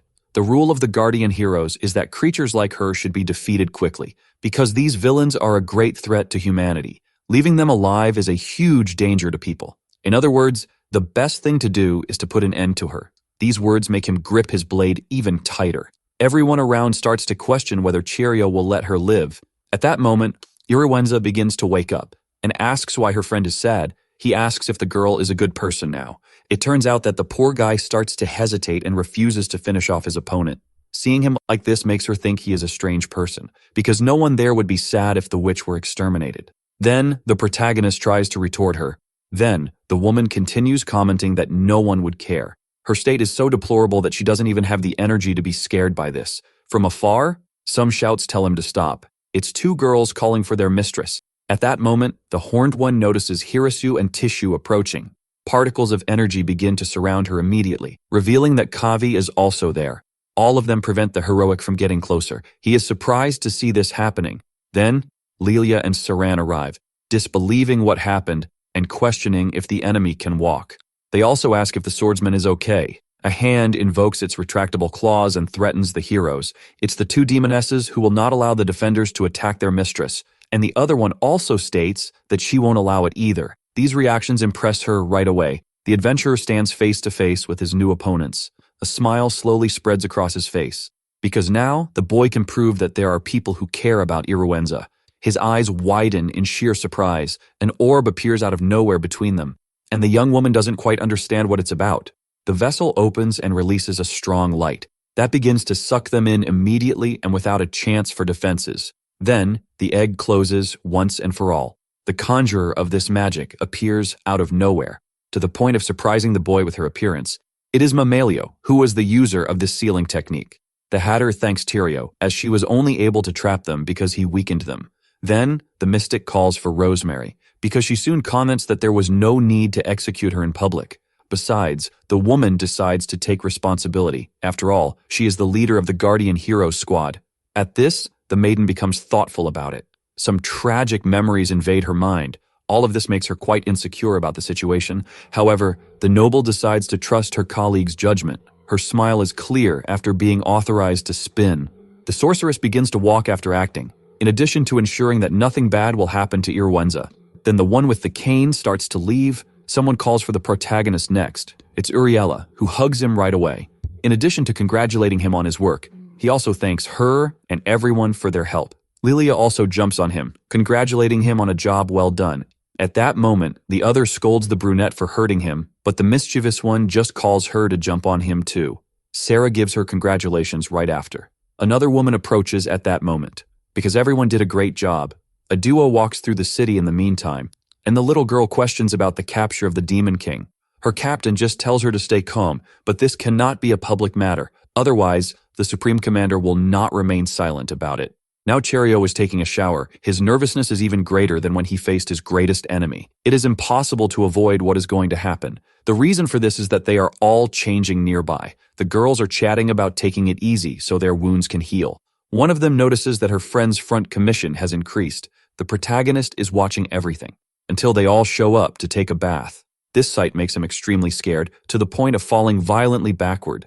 And the fool lies about being fine. Then, the brunette remembers that they are there to heal, so the boy needs to take care of himself. He just agrees, feeling awkward. This hot spring is managed by the guardian heroes and has regenerative water. Then, the clever one approaches Uriella to remind her of their promise to bathe together. His doubt is whether they can continue doing this. Hearing him, the maiden assures him that she won't go back on her word. Then, Lilia appears to wash his back, so much so that she pushes him to sit down. This event leaves the other girl furious, because she quickly offers to wash him too. They decide to join forces to show their gratitude. Both kneel down to help him at that moment. The scallion's eyes shine at this sight. Rosemary is grateful to the 8th unit for allowing the group to use the hot spring. The boy's question is how many units of guardian heroes exist. There are 10 of them, and each one is made up of 20 warriors. The thing is, their team is quite small, but there's a detail that they have Saran's help, because her clones provide enough people for the missions. There's also another member, but the problem is he has been suspended. Something seems to scare him at that moment. He turns to talk to the brunette about it, because something is pressing against his back. This makes her make a wicked face. Then she starts washing him using her airbags. Meanwhile, the other girl becomes very jealous of this situation. Her embarrassment becomes increasingly evident, until she decides to do the same on his back. This event shocks him even more, and her rival seems to dislike this very much. Since hers are bigger, the sly one thinks her massage is even better. So much so that she tells him to make sure he will be completely healed. The problem is that his adversary soon presses a pressure point on his neck, making the poor girl completely immobilized. This doesn't come cheap, as Uriella quickly retaliates against this prank. Lilia gradually recovers from the attack. They glare at each other with great anger, until they start a dangerous confrontation in the middle of the bath. One of their allies tries to separate the confusion, only to also get a splash right in the face. After this prank, the fighters try to apologize. The problem is that their friend is furious, and Saran starts cloning herself out of rage. The others watch this situation with concern. It happens that the oldest seems to be enjoying this. Next, the veteran approaches the protagonist, because her goal is to remind him that they are having fun because they were saved by him. After this reflection, the young man watches them. He replies that he thought of something during the battle. His goal is, and always has been, to give his best for his friends in the 6th Division. They stare at each other after this confession. At this point, Rosemary seems to have shining eyes, but the fool is impressed with her airbags. The poor girl is startled by this, and the fool apologizes for staring. Then, the experienced one comments that it's not possible to summon a sacred sword from there. Water particles begin to float. More droplets suddenly start flying, because another person suddenly appeared in the middle of the hot spring. The duo is surprised by this situation. Now the maiden begins to finally recognize her. It's the vice leader of the 1st unit, Amanda. She quickly apologizes for interrupting their meeting. In addition to delivering the message that the swordsman has been summoned for a meeting with the leaders of the guardian heroes. Many people are looking at the shops on the streets, or enjoying the luxurious restaurants. This sight surprises the warrior to the max. After all, this is the grand capital. There are many people living there, as well as several adventurers too. He even swallows hard due to this surprise, because the main thing that surprises him is the many women, and his friend sees that he is the same as always. The thing is, the poor guy shouldn't get too excited, as it's just a visit. Then Rosemary prepares to change the subject, because her question is why Lilia accompanied them there, and the answer is that it's her day off. Everyone is surprised to see them in the city, just as they also recognize the famous male hero. While both go to visit the hero's headquarters, the brunette heads to the shops. She prepares to start her shopping session, and he guarantees that he will bring souvenirs for his friends. Several civilians are leaving the busier streets. They finally arrive at their destination, and Cherio comments that it's his first time there. His eyes shine with happiness seeing that. This is the base of the great guardian heroes. It's very large. After all, it's where the saviors of humanity stay. Someone appears commenting that they were waiting. It's Amanda who will guide them to the meeting. The rascal quickly remembers that she is a vice leader, besides finding her pretty with glasses. They walk, and the guy keeps saying it's very luxurious, and it is because many people visit them. Another person calls them back in the middle of the way. The leader of the temp unit named Allenberg recognizes him as the legendary hero man. He is shocked to see her in person. This woman is not just a heroine, but also a princess whose appearance captivates men and women. Her beauty makes her practically a national star. The fool ends up losing his balance from so much nervousness. She quickly notices what is about to happen. Then she swiftly grabs him before he can fall. Then the charming one tells him to be careful, also calling him Lambkin. Of course, the fool falls even more in love. Even Rosemary is amazed at how cool the noblewoman is, and that's part of her job. The problem is that the short-haired one needs to leave soon, and the kid has turned into her fanboy. Someone else calls him back before they continue on their way. This time it's Quan, the leader of the 8th unit, and the girl is happy to see him. She was recently promoted to leadership. In this gap, the maiden quickly goes to take a picture with her colleague, who is startled by the flash. So much so that the tanned one notices something strange. Her hand quickly grabs his chest, because other large hands appear to grab them violently. The rest of his injuries is quickly healed, and the commander apologizes for doing this without asking. It turns out she couldn't just ignore the poor guy's injuries. Then the healer simply turns and walks away. This makes the swordsman even more surprised, and his ally reminds him that this is the specialty of the medical team. They walk until they finally reach the meeting place. Knowing that the leaders are behind those doors makes the poor guy even more nervous. Amanda starts to open the large passage in front of them to reveal the presence of the strongest heroines that exist. Their beauty leaves him extremely impressed. He quickly recognizes one of them. It's Mamalio, who leads the 7th unit, just like Dianela, who is at the head of the 2nd division. He met her during the admission exam, and the hatmaker apologizes for one of them not being there to see him. This news seems to surprise him at that moment, because the leader of the 3rd division did not attend, and the supreme commander seems to be coming. Upon hearing this information, Cherio comments that he has never seen her. The thing is, this woman rarely appears in public, but suddenly Rosemary seems to spot her. They position themselves to receive her respectfully. Now, the leader of the 1st division and the one who commands the guardian heroes appears, and her name is Astrid. Then, the fool quickly recognizes her as the greatest heroine, just like the one who is the strongest of all humanity, who now decides to start the meeting for the sake of humans, that all are grateful for attending the meeting, and Amanda quickly takes the lead in the conversation. Hearing this talk makes him quite insecure. Then, the conversation finally begins. Only the start of the talk shows the boy how impressive they all are. In his eyes, they are like flowers with beauty and majestic presences. This makes him wonder what their sacred sword is. A magic square seems to appear in front of him. From it, a table and a chair emerge. Startled, the protagonist is informed that the room is like a great magical tool. The problem is that the poor guy will need to stay standing. He is introduced as the male hero, who was a cleaner and defeated a monster by summoning a blade from within Uriel. After this feat, Rosemary took him in and he managed to pass the hero exam. Then, he wonders if he was invited to be introduced to the leaders, and the girl continues talking about his achievements, especially about his conquest of having defeated one of the 7 demon kings, which in this case was the one of disease, named Irwenza. The women are impressed by this news. Then, Mamalio reveals that this creature is sealed in a trap of the 9th unit, until Astrid decides to talk about this later, because now this council considers Cheerio as a bloom. All are surprised by this idea, only the poor guy doesn't know what it means. This is basically a medal for people who have achieved remarkable feats. That award is so important that his name will be marked in history, and the possibility of winning it leaves him surprised. This medal can be awarded 3 times, and having this amount is a requirement to lead a unit. One of them promptly disagrees with this decision. The leader of the 15, named Nania, disagrees with this decision. Although the heroine acknowledges that it is a great achievement, there is a detail to be considered. Since he recently became a hero, it is still too early for them to trust him, so much so that before the guy didn't even intend to be a hero. Normally, a person who intends to do good trains hard and risks their life. Not to mention that people who gain power by luck often give up or become criminals. Upon hearing her, the poor guy is visibly in shock. Another maiden seems to agree.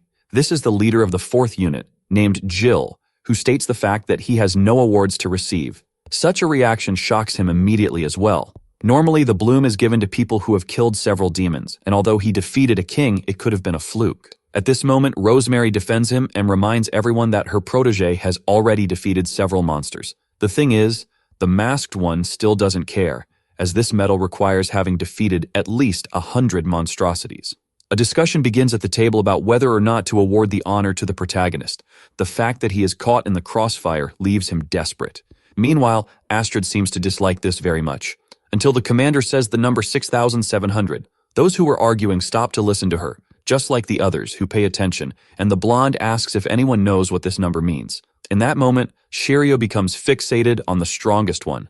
This is the number of people who would have been destroyed if the young man had not defeated the enemy. Of course, the city suffered some damage, and other people fell ill. The point is that no lives were lost. Obviously, the efforts of other allies also helped a lot.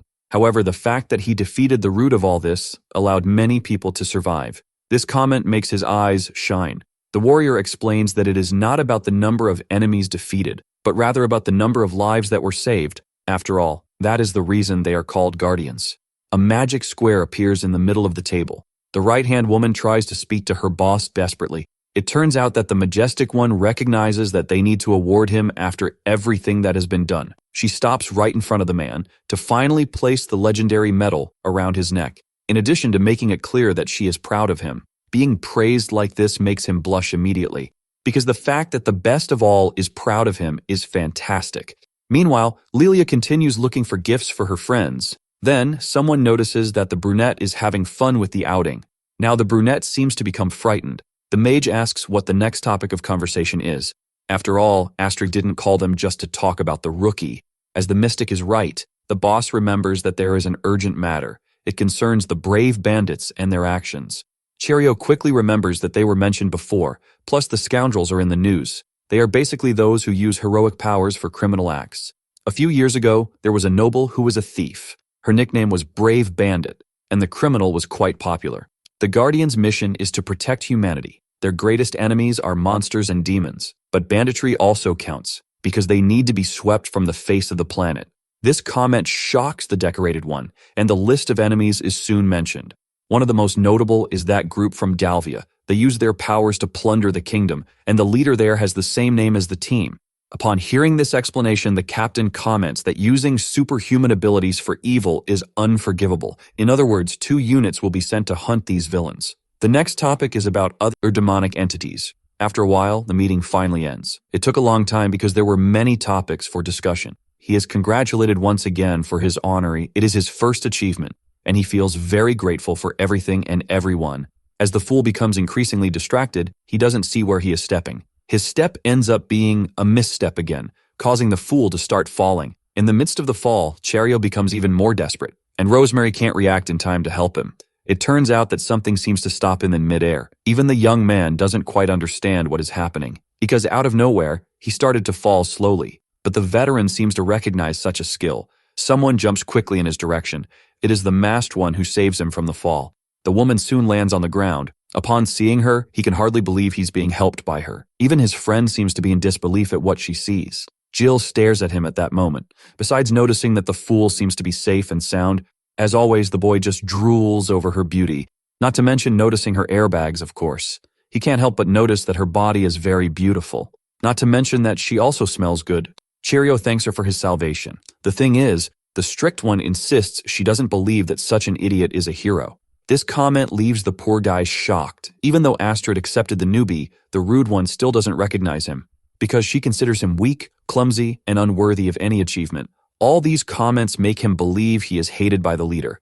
But there's still one thing above all this, because the ninja heard that the hero didn't even finish off the demonkin. She wouldn't have hesitated and even asks if the young man felt pity or didn't want to get his hands dirty. That's why the masked one doubts his determination. To make matters worse, the boy knows it's true, as he wouldn't have known what he would have done if the mage hadn't sealed his opponent. Although she was harsh, Jill is right about his inexperience, and Rosemary even tries to say something. Then, the strict one stops again to say something. The idiot remembers that he is part of the 6th unit. The fact that she mentions this makes his eyes widen, and his colleague feels sad to hear the rude one saying that the team is made up of spoiled brats. As she speaks, the hag scoffs at the blonde, who always stays bedridden, and talks about the brunette, who barely faces a demon. At that moment, Cheerio seems to regain his composure. The issue is that the scoundrel continues to insult them. So, the swordsman asks her to take back those rude words. Of course, the arrogant one is incredulous about this. He agrees that he is still an inexperienced hero with little determination. However, even so, the man has a comment to make. Because everyone in his group is good, and because of that, Jill should retract her insults. She doesn't seem to like this at all. Her justification is that the number of fallen enemies is worth more than the number of people saved. With that, The scoundrel starts to walk away, besides telling him to leave ideals and emotions behind him to show facts. After this argument, the idiot disappears quickly. Rosemary apologizes for her rudeness. The thing is, the ninja is very strict and has high standards. Even so, the poor guy acknowledges that his hater is right and feels bad for arguing after being saved. Moments of his screams flash in the veteran's mind. She blushes at the memory of what happened. Then, the two decide to look for Lelia to go back home. Later, the hero seems quite tired. Both are trying to find the brunette. He wonders what is happening now, because their companion has disappeared. The duel concludes that their ally has vanished. Thus, the poor guy thinks about the possibility that she might be late. The thing is, the girl is very punctual, not to mention that the maiden isn't responding to the magical communication. In other words, something probably happened, and both are shocked by this, until the lost one suddenly appears and apologizes.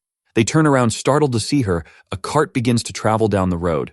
It turns out that the heroine took a while because she was choosing the best souvenirs. The thing is, she never runs late, and only did so because she was happy to be back in the capital. As the group looks at the things that were bought, people are surprised to see them there. He still seems a bit worried, and even asks what happened to his partner. A touch is given to his cheek, because the boy is very worried. This makes him blush immediately, and Relia apologizes, also making it clear that she is fine. She smiles after they finally resolve things. Something for transport out of nowhere? Everyone wonders what could be happening. Rosemary is going to question the driver about this, and the mustached man can barely speak. Then, the veteran quickly notices the problem at hand. It's a pack of werewolves. These creatures usually don't come down from the mountain and only appear to hunt. The monsters soon begin to roar in fury, until something seems to hit them violently. The two warriors decide to spring into action, and the protagonist is told to stay there. Thus, the brunette quickly unleashes her powerful attack. Not to mention that the leader is also acting. Her devouring sword soon attacks everyone. The civilians are extremely impressed with their powers. One of the boys is looking at something. They reflect that the boy's fame as being a hero who defeated the Demon King, but they doubt this story. In addition to claiming that the poor guy is not part of the 6th Division, the problem is that the fool gets discouraged when he hears this talk. He knows that all of this seems quite unbelievable indeed. And remembering the conversation with Jill, the dude concludes that there is a long way ahead. Someone suddenly lands in the middle of the cart. It's the captain herself. She approaches him and quickly grabs him, in addition to pulling him outside. The two are getting further and further away from the fight. Of course, the kid asks about the monsters. At the moment, her plants are automatically attacking them, and Lelia is also helping. For this reason, Rosemary goes straight to the point and asks her partner to summon her sacred sword for the fight. Such a request makes him blush, so much so that the woman insists he should hurry up. Thus, all that remains for the protagonist is to accept. His sacred zone is soon raised. His boss seems to feel something different. His body seems to tremble more and more. At that moment, Cheerio recognizes her proactivity. The clothes then start to fall to the ground, until the girl finally reveals her airbags. This sight makes him quite excited, if you know what I mean. She apologizes for perhaps forcing him to do this. The thing is, the poor girl doesn't like people underestimating her. Knowing this makes him even more embarrassed. Now, the maiden takes his hand and places it on her body so that her sacred sword can be summoned. Such words leave him even more surprised. Then, all that remains for the protagonist is to start holding her in various ways. The cart begins to be surrounded by enemies. Even Lelia is being overwhelmed by them. The citizens even wonder if their saviors will be okay, until the leader assures them they will. Something strikes the wolves quickly. This sight puts the civilians on alert. Even the brunette notices this attack. Cheerio quickly uses a curved blade to take them down. The force of the impact is truly thunderous. We see Rosemary commenting that the idea of her ally not being from the squad is quite wrong. While the protagonist faces the creatures, she comments that he faces anything. In addition to having defeated the Demon King and received the bloom, so he is indeed a hero of the 6th Division. A figure comments that the full light is the moment of resurrection, so the members of the 6th group should just wait. We return to the hero's base now. Someone seems to be walking through the hallways.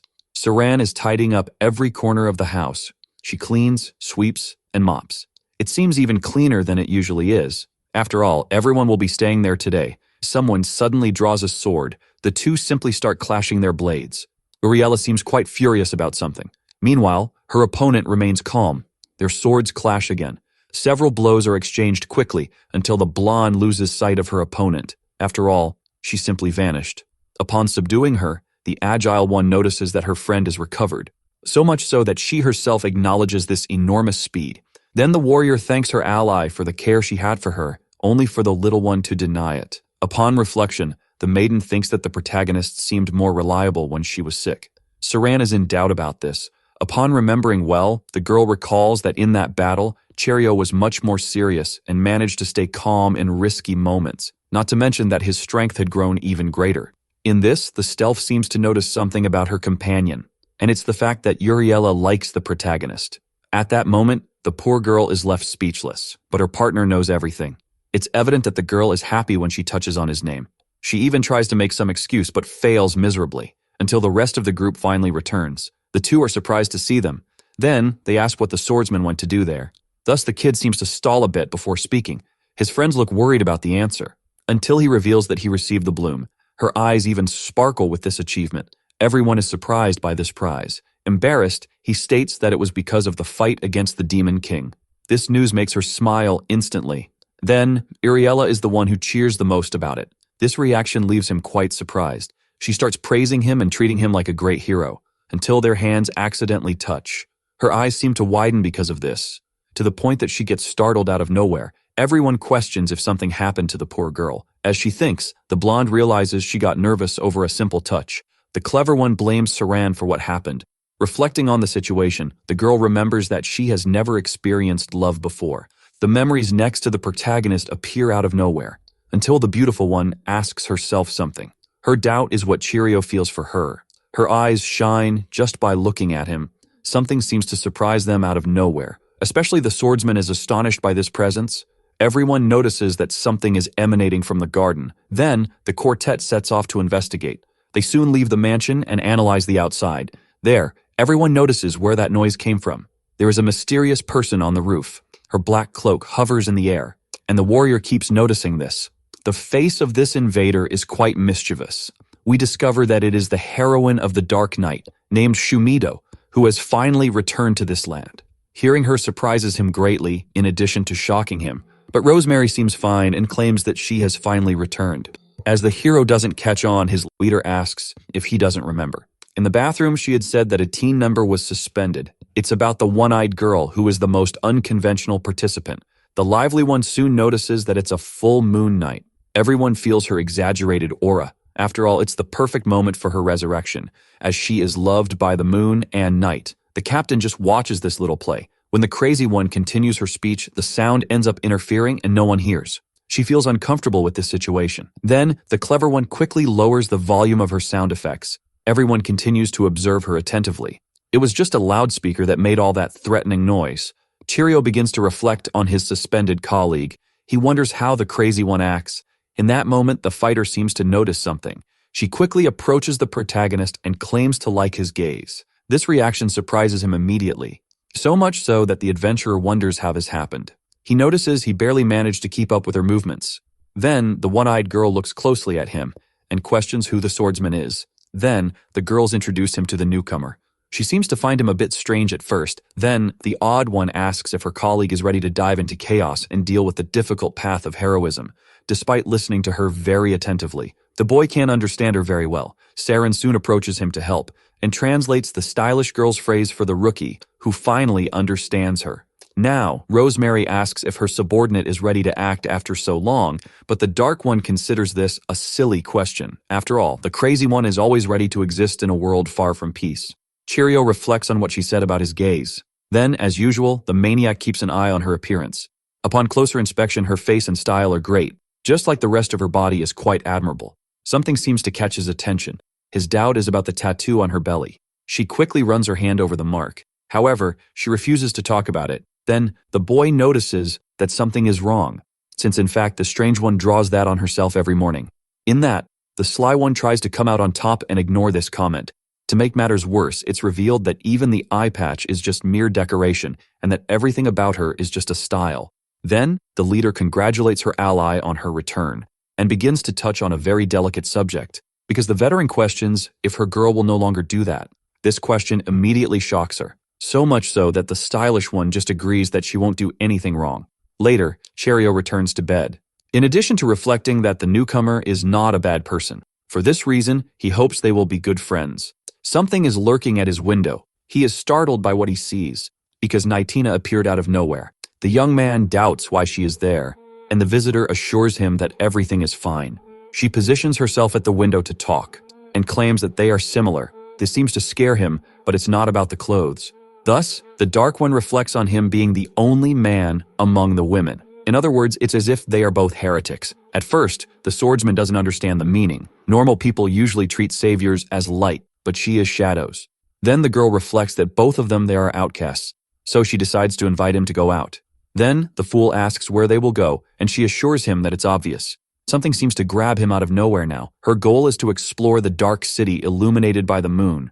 Her hands grip him tightly, until the crazy one jumps out of nowhere. The adventurer starts jumping quickly between the rooftops. People are enjoying the night out. Just like some of them are finding partners, everyone seems very happy with the fun. The entertainment district is the most popular in the area. There, the bad deeds run rampant, and they must deliver punishments to everyone. As it is a patrol, Cheerio senses something strange. The reason for his fright is her outfit, which her accomplice claims looks good on her. She remembers that the best way to disguise oneself at night is to wear only black. Now is the time for judgment, although it is not official. A poor soul begs the robber not to hurt him, as he has no more money, but she doesn't believe the guy was carrying only that. The maniac prepares to grab him. Someone claims that money doesn't make sense. This attack is quickly launched. Such a blow hits her squarely in the neck, because, in the end, monetary value is superficial, and the fact that the thief was focused on that prevented her from anticipating his attack. She introduces herself as the heroine of the night to the victim. Before she can finish her sentence, the thief attacks her again. One of them seems to complain of pain. Then the scoundrel falls to the ground, knocked out. They stand facing each other. However, the one with white hair seems to be panting. The fight seems to have been tough for the girl, who claims she can see everything. Her order is for the civilian to go home before dawn. He runs off without thinking twice. Someone asks if everything is okay, but the fighter claims it was no big deal.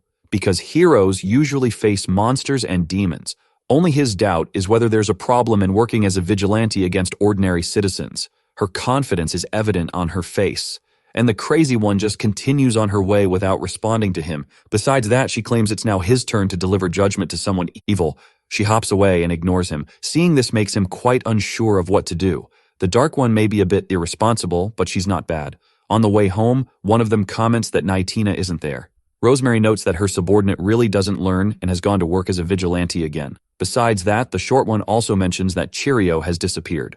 Both soon believe that the newcomer took him, having shown interest in him since she arrived. What's left for the leader is to say that she will talk to both of them when they return.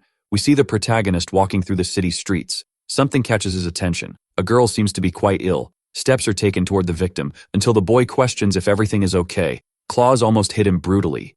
Seeing her standing, the swordsman begins to connect the dots, and realizes that she is a demoness. Several other silhouettes appear, jumping from the rooftop. The scoundrels seem happy to have captured another victim and doubt that he is a hero, as only women can be.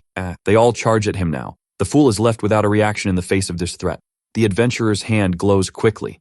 A coffin-shaped shield surrounds the two. Such magic seems to impress him quite a bit, especially its conjurer, who appeared to save him. It's Nightina herself, who seems worried about the demons. Apparently, these bandits kidnap humans there. He asks what they should do in this situation. Then, the crazy one comments that if the enemies are demonic, there's no problem in going all out. She assures him that she will only take a little. Hearing this seems to surprise the warrior. At that moment, the woman suddenly bites his neck. This event immediately leaves him blushing. The scoundrel continues biting him mercilessly. Gradually, Cheerio begins to notice what's happening. He feels his ketchup being sucked away, until the vampire finally stops. Her eyes seem to awaken something. Her aura violently expands after that, to the point that even the protagonist doesn't understand what's happening. In the mansion, Rosemary assures that both will be fine. As they both ended up on the dangerous side of the city, there's a chance they could get hurt. However, this doesn't worry the boss, as she soon reflects on Nightina. It's obvious that her ally is quite problematic, but her trump card is her power as a heroine, which even makes the veteran confident. After all, her ability called Crimson Dracula makes her worthy of receiving the bloom. He notices that the bats are also made of ketchup. Thus, the fighter positions herself against the adversaries and challenges them to a fight. Seeing such a transformation frightens them greatly, so much so that they can't even understand what kind of power that is. One hand begins to draw the sword and commands them to behold, just as they must observe the essence of her power. This increase in power surprises Cheerio, because her aura has become very powerful. Out of nowhere, the girl hands over a loudspeaker and explains how it should be used, because the silly one simply wants sound effects during her fight. One of them curses the duel of fighters. They charge at the saviors. She prepares herself as she sees them attacking. Her speed is so great that she manages to appear behind them. The idiot is startled and has no reaction. The blade in her hand is surrounded by her magic, until a huge cut is made in the ground. Seeing this, Cherion notices that the attack is bloody. Another idiot charges at her now, just to have his attack casually stopped. The brute is very scared by this. His grip is extremely strong. A punch soon sends the idiot flying away. This strength surprises even the hero, because her power and speed are incredible. All the demons are quickly defeated. The issue is that one of them seems to notice the swordsman. Something hidden in his clothes is stirred, because the jerk now intends to use a knife against the adventurer. At that moment, the idiot is left without reaction to the advance. The red liquid splatters through the air. After all, the vampire ended up holding the blade with her hand. This feat leaves him very astonished. She soon asks if the enemy is scared. At this, the fool is even more in shock, so much so that he tries to distance himself from her. His injured hand begins to rise. Drops start falling to the ground as well. A magical symbol appears on the ground out of nowhere. None of them understand very well what it is about. The sorceress begins by saying that she is just the apprentice of a vampire. Gradually, the fighter starts reciting an incantation about shadows, nights, and vampirism. He soon realizes that it is a powerful magic. By dripping her essence on the ground, Nightina manages to activate a large-scale spell. Several stakes begin to emerge as the heroine continues. It turns out that the incantation is completely unnecessary, and these are just catchphrases. A shot is violently fired in their direction. Each adversary falls immediately with this attack. Only one of them seems to manage to get up, to run, and try to escape from her. The watcher simply tells him to tremble and go to sleep. He looks at her intently after that.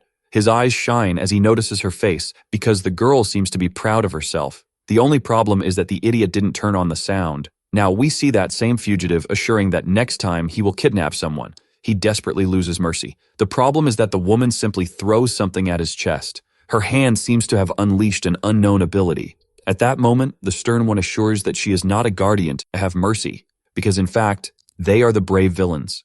And her name is Spike Dalvia, the leader of the gang. Her servant asks if everything is really okay after all they did, and the boss assures that it is. Because a powerful person will soon join the evil, Rosemary asks what they will say to defend themselves. Of course, the fugitives feel awkward. What's left is just to apologize. It turns out that their job is to deal with threats that humanity cannot, because normal crimes are the sheriff's responsibility. Using their superhuman abilities to face civilians is wrong. So, they cannot do that again. One of them seems to smile slightly. Despite this, both have a strong sense of justice. This conclusion seems to surprise both. The Trevora says she is not a heroine but a ruler of shadows, yet her boss assures her that she is good and that's it. Until Lilia appears to deliver a letter. It is a general request. It is a plea from ordinary citizens who need help for protection or searching for lost ingredients. Now the group of brave villains has set up camp near a village. The problem is that the criminals steal supplies from there, so they need help. Thus, the leader soon realizes that it is a perfect mission for Nightina. Something observes the local trees from above. There is no problem with them all going together because they haven't received any mission. Besides, Saran left several clones of herself there. Then, the short one warns that Cheerio needs to learn to jump like a hero, but for him, it is scarier than summoning a sword. Then, the brunette jokes about Aurelia being very slow, but the jerk is using her powers to fly. Besides, the vampire assures that she moves better when the sun sets, as she is sensitive to light. Lilia offers to carry her, but the proud one immediately declines. Lunch finally gets ready for the group to eat. Everyone notices that the food really turned out well, and they should eat to prepare for battle. Upon tasting, the meal is indeed quite delicious.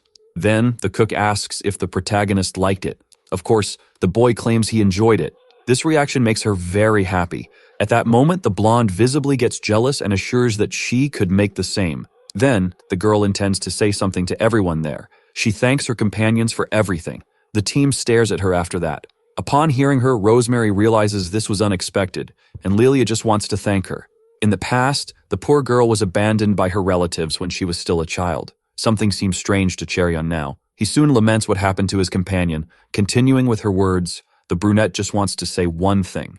And her message is that the 6th unit is like her family. Each of them seems quite surprised by this comment. Each one there feels embarrassed or doesn't understand why she is saying all this.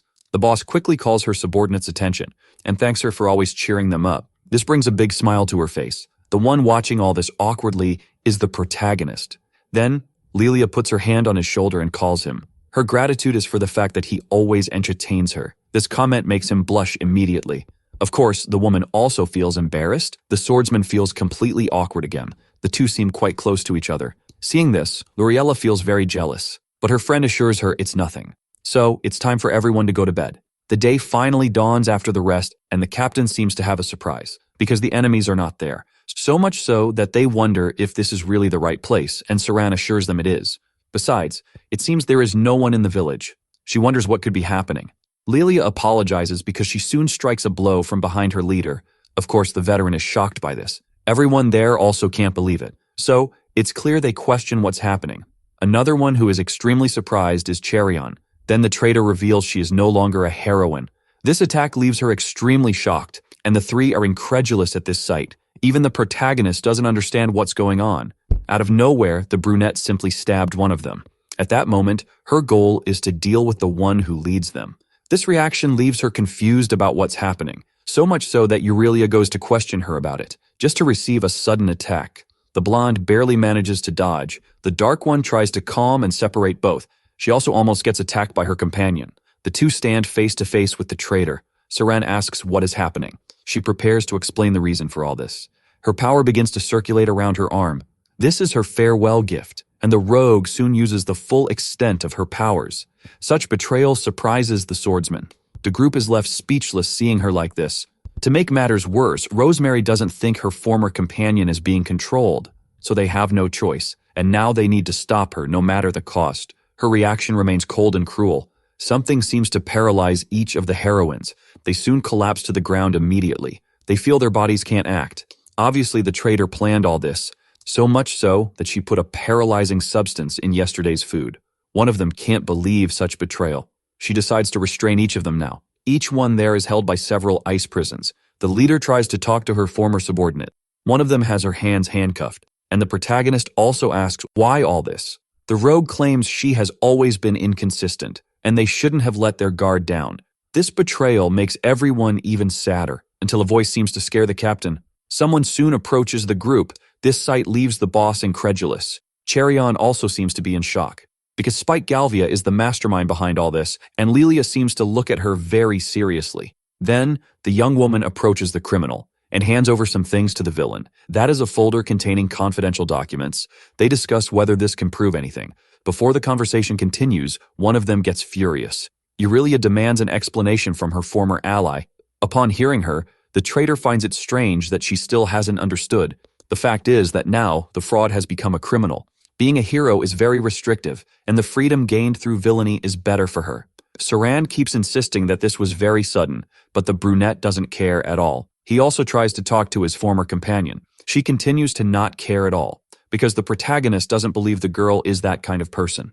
After all, when the blonde got sick, Lilia supported her a lot, so the hero knows the girl wouldn't hurt her friends, until the traitor tells him to shut up for not knowing anything about her. Besides, the treacherous one claims to hate him. She has always considered him arrogant, weak, and stupid, and she only helped him that day knowing that the guy could help against the monsters. It turns out that, in the end, her true opinion is that she has always hated everything that happened next to him. This reaction leaves him completely saddened until Galvia starts to approach, to ensure that the ex-heroine will accompany her. She just calls the dark one before leaving, and reveals that now the crazy one will be the cheerful one of the group. What remains is just to say goodbye, until both decide to leave for good. Then Lilia says goodbye to Chariot. Both quickly leave there immediately. The paralysis visibly seems to torment one of them. Even Rosemary struggles to try to get up. Two others also try to act, and the memory of her betrayal continues to reverberate. They wonder about the reason for this debacle. We see the protagonist trying to find an answer. He remembers her cruelty. Not to mention, he wonders what Lilia really feels. Someone approaches the group, and they are criminals sent by the previous mafiosa. The swordsman quickly recognizes them as the enemy's henchwomen. Their faces are quite malicious and wicked. They first approach the blonde, and soon grab Aurelia at that moment. As the saviors are always pursuing them, the idiots decide to take out their anger. Pieces of armor are thrown to the ground out of nowhere. One of them starts to grope the maiden. The idiot's plan is to humiliate her before finishing off the poor girl. Another enemy notices Rosemaru now. Her sword quickly tears her clothes. This leaves the leader quite desperate. The adversaries admire her airbag. Seeing her, the idiots intend to strip her in public. Meanwhile, Saren tries to make them stop, but her body remains paralyzed. The Dark One also seems to be struggling a lot. She also observes something through the forest. Her wish is for the sun to set faster. Now the criminals are taunting the two. They remember that the heroines always seem pure and innocent, but they have very seductive bodies. So the thieves want her to feel the same humiliation that villains feel when they are captured. Then the sadists wonder if they will humiliate them more or simply finish them off. Someone quickly grabs one of their feet. Of course, the adversary gets scared. Cherion uses his determination to make them stop. This infuriates the sly one immediately, who starts to tick his hand mercilessly. They soon recognize him as the male hero, and not even her effort can make him let go. Even when injured, nothing can convince him to release. One of them ends up stepping on a piece of cloth. The protagonist seems to remember something, especially the moment when Lilia turned against them. His anger grows more and more because he demands that the idiot stop stepping on the brunette's cloak. He even shouts furiously at the two. This is the last straw for one of the opponents. Her decision is simply to stab the protagonist mercilessly. The blade approaches him quickly until the boy simply disappears. This surprises the wretched one greatly. Both are left wondering what happened. We see that Nightina decided to act. He is surprised by the fact that his friend can walk. It turns out that the sun has already set. The fact that she is a night hero makes her stronger at night. Her mouth goes to the swordsman's neck. Of course, the boy is startled by this. Then, the sucking begins without stopping. An aura grows amidst the ground. This aura frightens the weak, because now they will have to confront the vampire. She recognizes that the hero is doing well, because the spirit of courage lives within him, and of fools were easily defeated. This sight leaves him impressed. We see the great heroic palace of the capital. Amanda approaches to inform the situation. We see the vice leader revealing that Lilia betrayed her team and joined Galvia. Thus, there's only one thing to be done. Upon hearing her, Astrid seems to feel a certain remorse. But it is something inevitable from now on, because the traitor is soon officially considered a criminal.